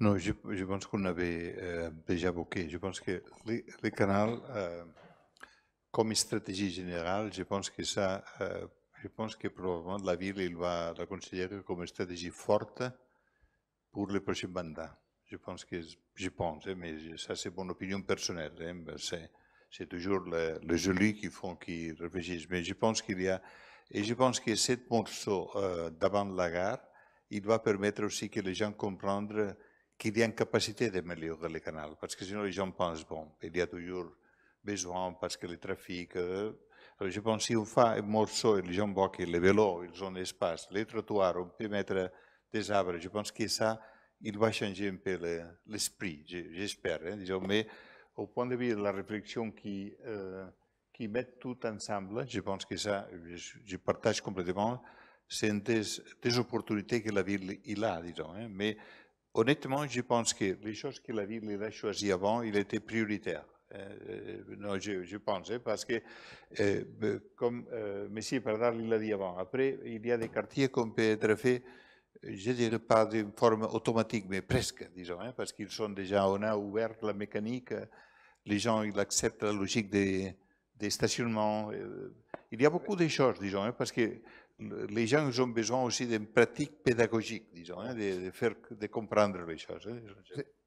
C'est vrai que, comme on vous l'a expliqué tout à l'heure, bon, moi, il y a des gens de ma hiérarchie qui sont plus de ma hiérarchie, mais qui nous ont expliqué qu'avec nos projets, on bloquait le centre-ville. Aujourd'hui, plus personne ne le dit, si vous voulez. Donc, c'est vrai que, comme l'a dit Joan Bousquet, de faire des actions prioritaires ou des actions, je ne sais pas comment on peut les appeler, ça permet de dire, mais attendez, on ne va pas s'arrêter là, il faut en enclencher d'autres. Et aujourd'hui, les Toulousains, ils sont demandeurs. Et pour le canal du Midi, ce qui est fait sur le parvis, alors, bon, moi je ne connais pas bien le projet, etc., mais j'en ai déjà discuté avec Joan Bousquet, mais ce qui est fait aujourd'hui sur le parvis de la gare, je pense, comme le dit Joan Bousquet, ça sera un exemple pour dire, attendez, on ne va pas s'arrêter là, on va continuer, si vous voulez. Voilà. Mais bon, je crois que l'avantage de ce qu'a amené la qualité d'un urbaniste, d'un paysagiste, d'une équipe, c'est surtout de...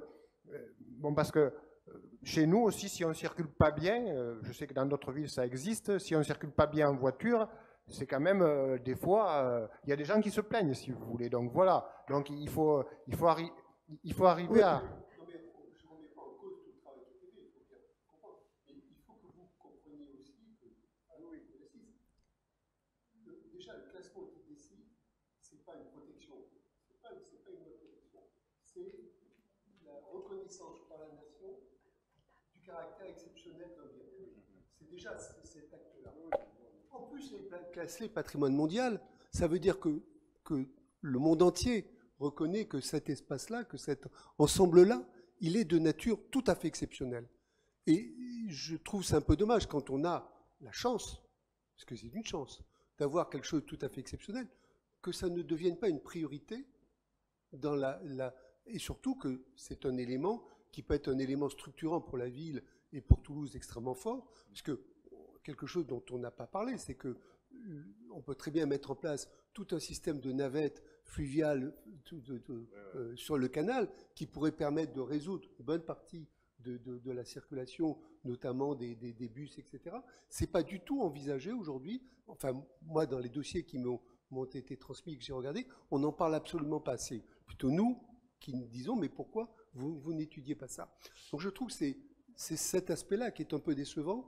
Quand on a un joyau, de le dire qu'il est caché derrière des barrières, derrière des buissons, et que c'est une zone de non-droit, ben je trouve franchement c'est pas à la hauteur d'une ville et d'une métropole comme les Toulouse, et qui a cette qualité. C'était évident, Toulouse a une énorme qualité, et moi je suis admiratif du boulot que vous faites depuis quelques années, il ne faut pas dire tout. Mais en même temps, parce que vous avez fait ce boulot-là, on ne peut qu'être plus exigeant sur ce qui est l'élément majeur de Toulouse. Quand on pense Toulouse, on pense d'abord Canal du Midi.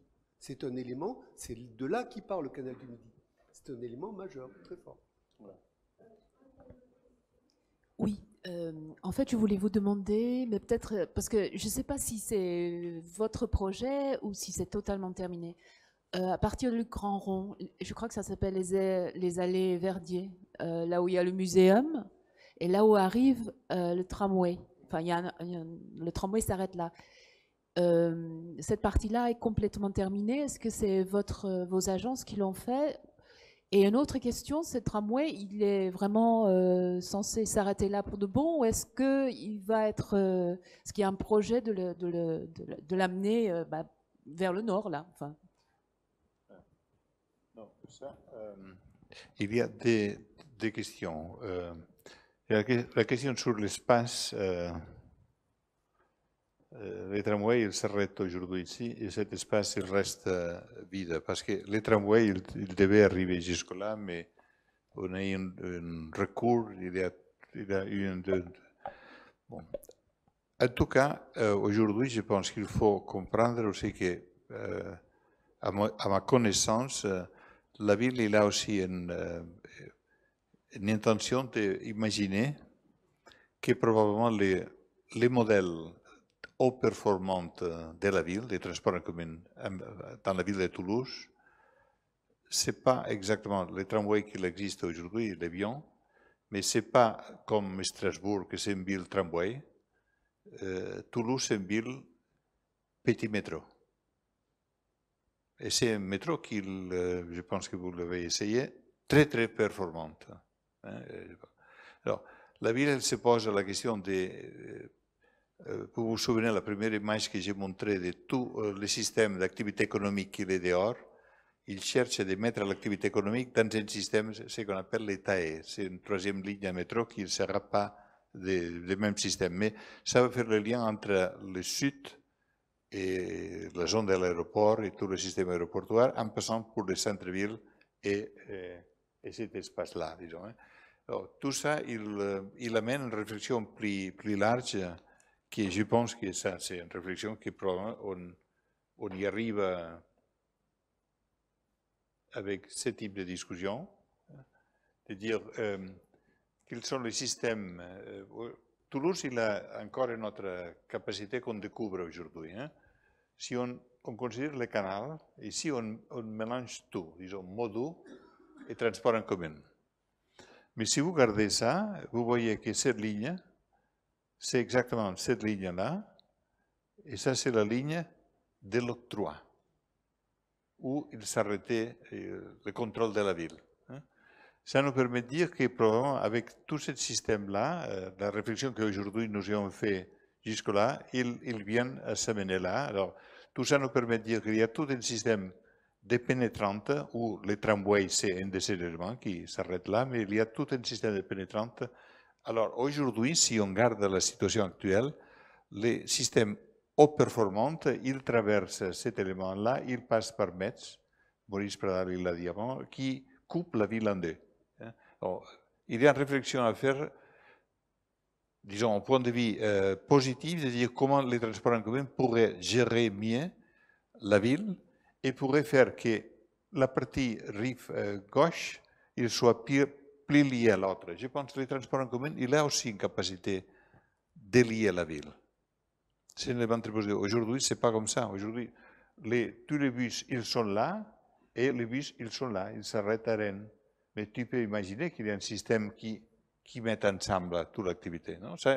Pour dire l'élément de discussion qui commence à exister, pour imaginer que dans tout cet espace-là, c'est plutôt les modules, les éléments plus importants ou plus forts de la ville, disons. Ça, c'est un diagramme pour parler de cette dimension. J'y crois beaucoup que dans la ville européenne, la forme de la ville doit être assez compatible avec la forme de la mobilité de la ville. Aujourd'hui, ce n'est pas le cas.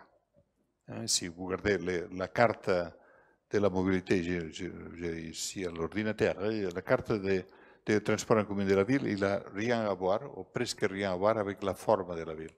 Et je pense que la bonne ville, c'est les gens peuvent comprendre, je vais prendre les trams ou je prends les métros. Les métros, c'est différent parce qu'il est souterrain. Je pense qu'il est mieux aussi que les métros reflètent la forme de la ville, ils coûtent moins cher. Mais les formes, l'utilisation des systèmes performants doit être, à mon avis, compatible.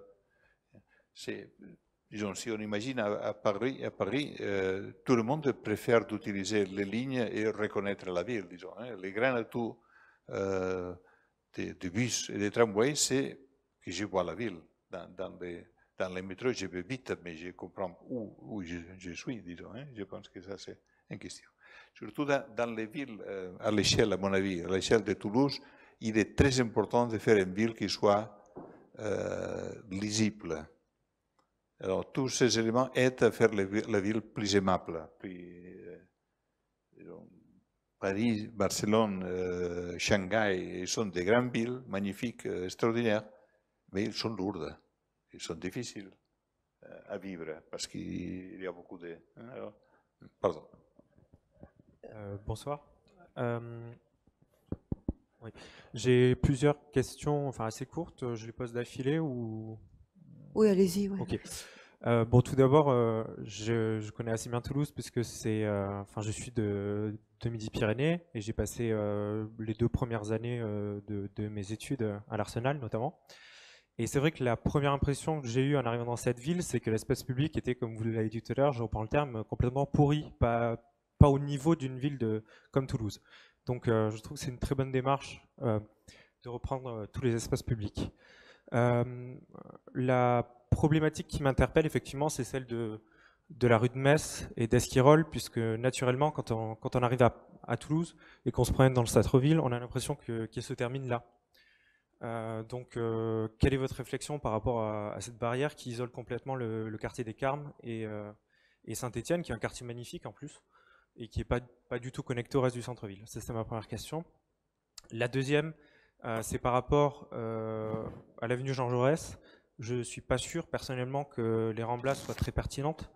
Il me semblerait que le traiter comme une sorte de Champs-Élysées serait peut-être plus intelligent pour avoir des promenades très larges de part et d'autre et pour accueillir du commerce, puisqu'actuellement il n'y a pas de commerce et c'est pas un axe qu'on a envie d'emprunter en étant piéton. Le troisième point, c'est par rapport à l'arrivée du TGV, enfin de la LGV. Il me semblait que le gouvernement avait mis le holà et je crois qu'on a finalement plus de date précise d'arrivée, enfin de la ligne à grande vitesse. Et donc, est-ce que vous avez entamé des discussions avec le gouvernement pour faire arriver la ligne et quelle centralité donc opérer autour de la future gare, si elle arrive? Est-ce que vous souhaitez le traiter un peu comme à Bordeaux, avec un quartier d'affaires, puisque j'avais vu notamment des perspectives d'une tour Signal qui peut-être la tour Occitanie devait arriver. Est-ce que vous pensez que c'est pertinent aussi pour cette ville d'avoir cette tour Signal un peu à la lyonnaise ou pas? Bon, je vais m'arrêter là pour la question.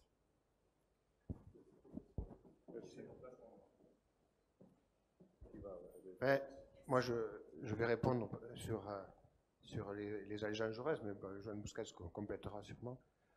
Sur les allées Jean Jaurès, effectivement, tout à l'heure, on a dit qu'on avait fait un schéma directeur, et ce schéma directeur donnait deux orientations. Il donnait effectivement une solution Champs-Élysées, je dirais, et il donnait une solution Ramblas. La solution Ramblas, elle n'interdit pas du tout l'activité. Moi, je vous invite à revenir à Toulouse et à regarder, comme l'a dit Joan Busquets, l'aménagement des trottoirs, si vous voulez. Je pense qu'il va y avoir deux activités qui vont être un peu différentes mais complémentaires. Les trottoirs sont quand même très larges. Je crois qu'on a à peu près 17 mètres, hein, dont vraiment presque 6-7 mètres déjà qui sont en trottoir pur, quoi. Après, on a une bande qui est là où il y a les arbres, donc où on peut mettre éventuellement des terrasses, où on peut avoir des zones engazonnées. Et après, on a une bande qui est un peu plus fonctionnelle, mais on a une piste cyclable, oui, de chaque côté, effectivement. Donc cette solution, la solution Ramblas, elle ne pénalise pas, il me semble quand même, avec des trottoirs très larges, hein, comme on l'a dit, elle ne pénalise pas quand même la solution Champs-Élysées. Et effectivement, bon, on avait quand même les allées Roosevelt, on a travaillé avec le SMTC, si vous connaissez bien Toulouse, bon, aujourd'hui on descend à la station Jean Jaurès, hein, pour traverser le boulevard, bon, pour aller dans la station, on descend avec 2 escalators, 2 escaliers et 2 ascenseurs. Mais on a travaillé avec le SMTC pour avoir exactement la même chose pour remonter après sur les Ramblas. Donc on va avoir quand même une continuité qui va être très importante entre les Ramblas et le centre historique. Donc bon, en plus, on a une trémie là qui est avec des éléments en béton qui sont affreux. Hein, bon, on va pincer cette trémie. Joan Busquets a proposé effectivement d'élargir, de diminuer cette partie-là, bon, pour trouver des zones piétonnes de chaque côté. Donc, normalement, le flux piéton va se faire quand même de façon assez conséquente entre les Ramblas et les autres parties. Je rajouterai qu'il y avait 3 voies, on passe à 2 voies, hein, pratiquement. On passe à 2 voies avec une voie normale, tout mode, et une voie consacrée exclusivement au transport en commun. Donc, on a vraiment pincé aussi les voies au strict nécessaire. Donc, c'est vrai que bon, là, bon, alors après, bien sûr, je sais pas, moi je suis aussi architecte et il y a des projets que je trouve mieux que d'autres, etc. Donc, il y a toujours plusieurs bonnes solutions. Je pense que là, quand même, c'est même pas un compromis, je pense quand même que c'est une bonne solution parce qu'on arrive à résoudre quand même le problème des pieds de façade. Je sais pas, il y a un hôtel, je ne peux pas citer son nom peut-être, mais qui n'avait pas de terrasse jusqu'à présent sur le domaine public. Mais dans cette bande-là, entre les arbres, il nous a demandé de mettre des terrasses puisque les parties engazonnées. Et nous, on est d'accord parce qu'il veut faire venir un grand chef, etc. Donc, on va mettre des terrasses dans cette partie engazonnée, mais qui sont reculées par rapport à la façade, comme je le disais tout à l'heure. Donc voilà, je pense que cette solution fonctionne. Et alors, pour les 3 autres questions, je pense que la question de Metz, Maurice Pradal l'a déjà évoqué. Nous sommes d'accord qu'il faut trouver une perméabilité entre l'une partie et l'autre. Ça, c'est clair. Et je pense que ça, c'est une discussion qu'il a la chance d'y être résolue. Mais bon, on ne connaît pas encore que le résultat final, disons. Hein. Probablement, je pense qu'on peut imaginer qu'il y a quelques lignes de bus qui arrivent là, mais pas comme aujourd'hui, que c'est vraiment une barrière. Disons, hein. La troisième question sur la grande vitesse, je pense que je ne peux pas imaginer qu'une ville comme Toulouse, dans la position qu'il a Toulouse, il n'a pas la grande vitesse. Non, disons. Hein, alors, je dis ça comme une observation si on garde la situation des choses. Aujourd'hui, on connaît qu'il y a une situation économique, il y a des décisions. Mais il faut faire au contraire, à mon avis. Il faut préparer la ville et la gare parce que les TGV soient là. Aujourd'hui, il y a des TGV qui arrivent avec une vélocité, une rapidité normale, mais il arrive des TGV. Disons. Alors, je pense qu'il faut préparer. Par exemple, à Toulouse, si vous faites l'exercice, je trouve qu'il est très important toujours de faire l'exercice. Si vous comparez l'aéroport, l'aérogare, avec la station centrale de chaque ville, vous trouverez qu'en général, ils sont comme ça. À Toulouse, l'aérogare, il est de première division, European Leagues. La gare, c'est vraiment moche, difficile. Non? Alors, on cherche, avec l'opération de Parvis, on cherche de montrer parce que finalement, les chemins de fer, c'est les grands transports de grande distance européens, à niveau européen, ça c'est clair. L'avion doit perdre force, l'avion c'est polluant, c'est difficile. Les chemins de fer, je pense qu'il a un grand futur. Hein. C'est pour ça qu'on imagine qu'il faut travailler, mais c'est pour ça qu'on travaille avec un projet qui va être développé par étapes, disons. Hein, mais on voudrait faire que cette opération de commencer l'image vers Marengo et donner l'entrée de ce côté-là soit effective. Hein, disons, hein, mais je dirais ça surtout pour imaginer que ce n'est pas une question d'un conflit politique, disons. Hein, c'est surtout de dire, quelquefois, il faut attendre. OK, on attend, mais on prépare les projets et on développe les projets, disons. Hein. Donc, j'espère qu'on a répondu à toutes vos questions parce qu'il y a l'heure. Hein, ah oui, la tour Occitane. La tour Occitane, je pense que l'endroit de la tour Occitane, c'est l'endroit avec plus haute centralité de la ville de Toulouse. Vous avez deux lignes, la taille, la ligne de métro, vous avez tous les différents systèmes ferroviaires. Hein. Alors, c'est un endroit où, par exemple, la tour, c'est une tour qui va être faite sans stationnement de voitures. Il y a seulement un stationnement de vélo. Pourquoi? Parce que c'est un élément on cherche des gens dans la tour cette vision des bâtiments hybrides, où il y a des bureaux, il y a des logements, il y a un hôtel, il y a quelques commerces aussi. Hein. Alors, je pense que ça indique, après on peut dire, si la tour il a le nombre de mètres de terre, je dis toujours, à mon avis, c'est très important que nous sommes devant le canal, mais il faut, à mon avis, une question que ce soit un projet au même niveau du canal du Midi. Ça veut dire, à mon avis, c'est toujours sur cet élément qui doit être un élément qui, les projets montrent qu'il y a la qualité de tous les petits détails qui permettent de savoir que ce bâtiment, après 30 ans, 40 ans, il va être un bâtiment de premier niveau européen. Je dis ça parce que Toulouse, c'est une ville où il a raté beaucoup d'architecture moderne avec les détails. Je pense que ça, c'est une question. Mais aujourd'hui, on peut contrôler ce type de questions. Je pense que l'architecte, honnêtement, j'ai étudié les projets, les 6 ou 7 projets qu'il a été. Je pense que c'était le projet plus intéressant et plus innovant qu'il a été proposé sur la table. Ça veut dire qu'il y a toujours, comme tu disais avant, il y a toujours des choses qui pourraient être améliorées. Mais la question, à mon avis, c'est très important de dire que ce projet doit être un projet qui doit être de très très haut niveau au point de vue de la qualité de l'architecture. Et vous avez l'expérience à Paris. Si on se promène par la Défense, il y a des bâtiments qui tiennent, il y a des bâtiments qui après 10 ans, 15 ans, ils commencent à être difficiles, je pense. Et ça rentre vraiment sur la question comment l'architecture est exécutée. Aujourd'hui, nous avons la difficulté qu'avec les renders, avec les dessins, on fait des choses magnifiques, mais ce n'est pas une question de render, c'est une question comment est-ce qu'on... Les détails de l'architecture, ils nous assurent que cette architecture tienne. Je pense que ça, surtout, je pense en Europe, ça c'est une question très, très, très forte.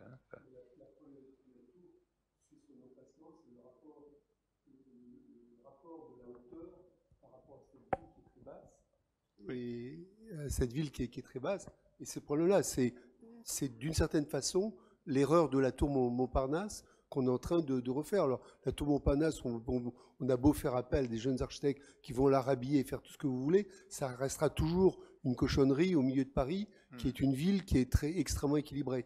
Et Toulouse avait cette chance encore de trouver et mettre la tour à cet emplacement-là. C'est peut-être pas le meilleur emplacement. Qu'il y ait une tour à Toulouse ou qu'il y ait un quartier de tour à Toulouse, moi ça ne me choque pas, mais est-ce qu'il fallait le mettre à cet emplacement, à la proximité de ce centre urbain, par proximité de cette ville qui a une qualité architecturale que vous avez démontré qui est extrêmement importante, c'est peut-être ça. Elle serait, ne serait-ce que reculée de 200 mètres dans tout cet ensemble ferroviaire, elle n'aurait pas du tout le même impact qu'en la mettant là, Non. au carrefour, avec le canal du Midi, avec les avenues Jean Jaurès, avec tout ça, et c'est là le problème. Je pense, moi, il me semble. Mais c'est pas mon sujet. Non, Là, non, je non. parle en non. tant qu'architecte. Non, mais, voilà. non, mais il y a une question, à mon avis, qui est dure à Toulouse. Par exemple, à côté des canals, il y a des bâtiments hauts qui sont très laids. Ils sont extrêmement laids. Même Jean Jaurès, il y a des bâtiments très difficiles, très difficiles. Alors, je pense que Toulouse, il y a un peu cette difficulté de dire il faut trouver finalement un bâtiment qui montre que c'est une ville contemporaine, qui joue avec ça. Je pense que ça, c'est un peu l'ambition. Je ne sais pas quel va être le résultat final, mais je cherche de mettre l'accent sur les questions. Toutes les villes, elles ont besoin de résoudre quelques questions avec ce type de projet. Et je pense que dans un endroit où vous avez cette centralité dans la ville, que vous êtes à côté des canals, mais en même temps, vous êtes dehors des périmètres des centres-villes. Mais je pense qu'à mon avis, j'ai toujours dit aussi même à l'ABF à Toulouse, j'ai dit, je pense qu'il faut bâtir une discussion sur la narrative de cet endroit spécifique, pour trouver qu'avec la solution de cet endroit, tu peux corriger, ou peux donner la piste pour d'autres bâtiments qui sont trop hauts, ils sont très négatifs, disons, et ça, ils sont vraiment à côté, et à côté de l'avenue de Lyon. Ils sont pénibles. C'est pour ça que je comprends qu'il y a un peu cette difficulté, les gens ils ont peur, parce que c'est une ville qui n'a pas eu de très bonnes expériences avec l'architecture moderne, disons. Il y a quelques exercices, et par exemple, je veux dire ça, Toulouse-le-Mireille, c'est un exemple que toujours il y a beaucoup critiqué, disons, parce que c'est un exercice. Je dirais, il faut faire attention parce que Toulouse-le-Mireille, il était un bon exercice dans le moment qu'il a été fait, mais il a été une gestion pénible. Alors, quand tu fais un expériment, tu as le droit de faire un expériment, mais il faut que tu le traites comme un espace d'expérimentation. Ça veut dire, c'est pour ça que j'insiste, ça veut dire que tous les petits, comment vous dites, les nails, les détails, tous les détails doivent être absolument précis et comprouvés, disons. Si est comme ça, je pense que c'est... Mais alors, il faut traiter l'expériment aussi avec cette formule, disons. On va devoir s'interrompre, alors je regrette parce qu'on ne terminera pas sur votre travail à vous, mais sur la question de l'architecture. Mais en même temps, l'urbanisme nous mène un peu partout. Alors merci beaucoup. Merci à vous. Et, merci à tous. Je pense qu'on a eu une conversation assez agréable aussi. Et puis ce projet, je pense qu'on est tous d'accord pour dire qu'il renouvelle complètement la ville et merci de tout ce travail.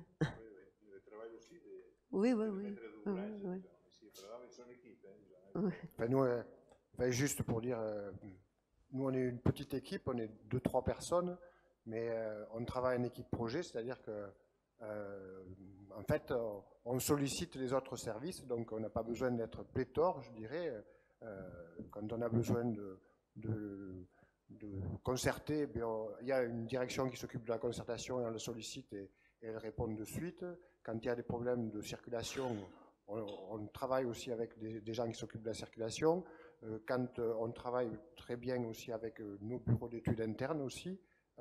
Donc voilà, donc c'est vrai que c'est une équipe projet et je voulais signaler, c'est pas pour Toulouse Métropole, c'est pas ma propre personne, c'est au moins une 50aine de personnes qui s'impliquent dans ce projet et dès qu'on les sollicite, ils sont très heureux d'y participer aux côtés de l'équipe menée par Joan Busquets. Voilà.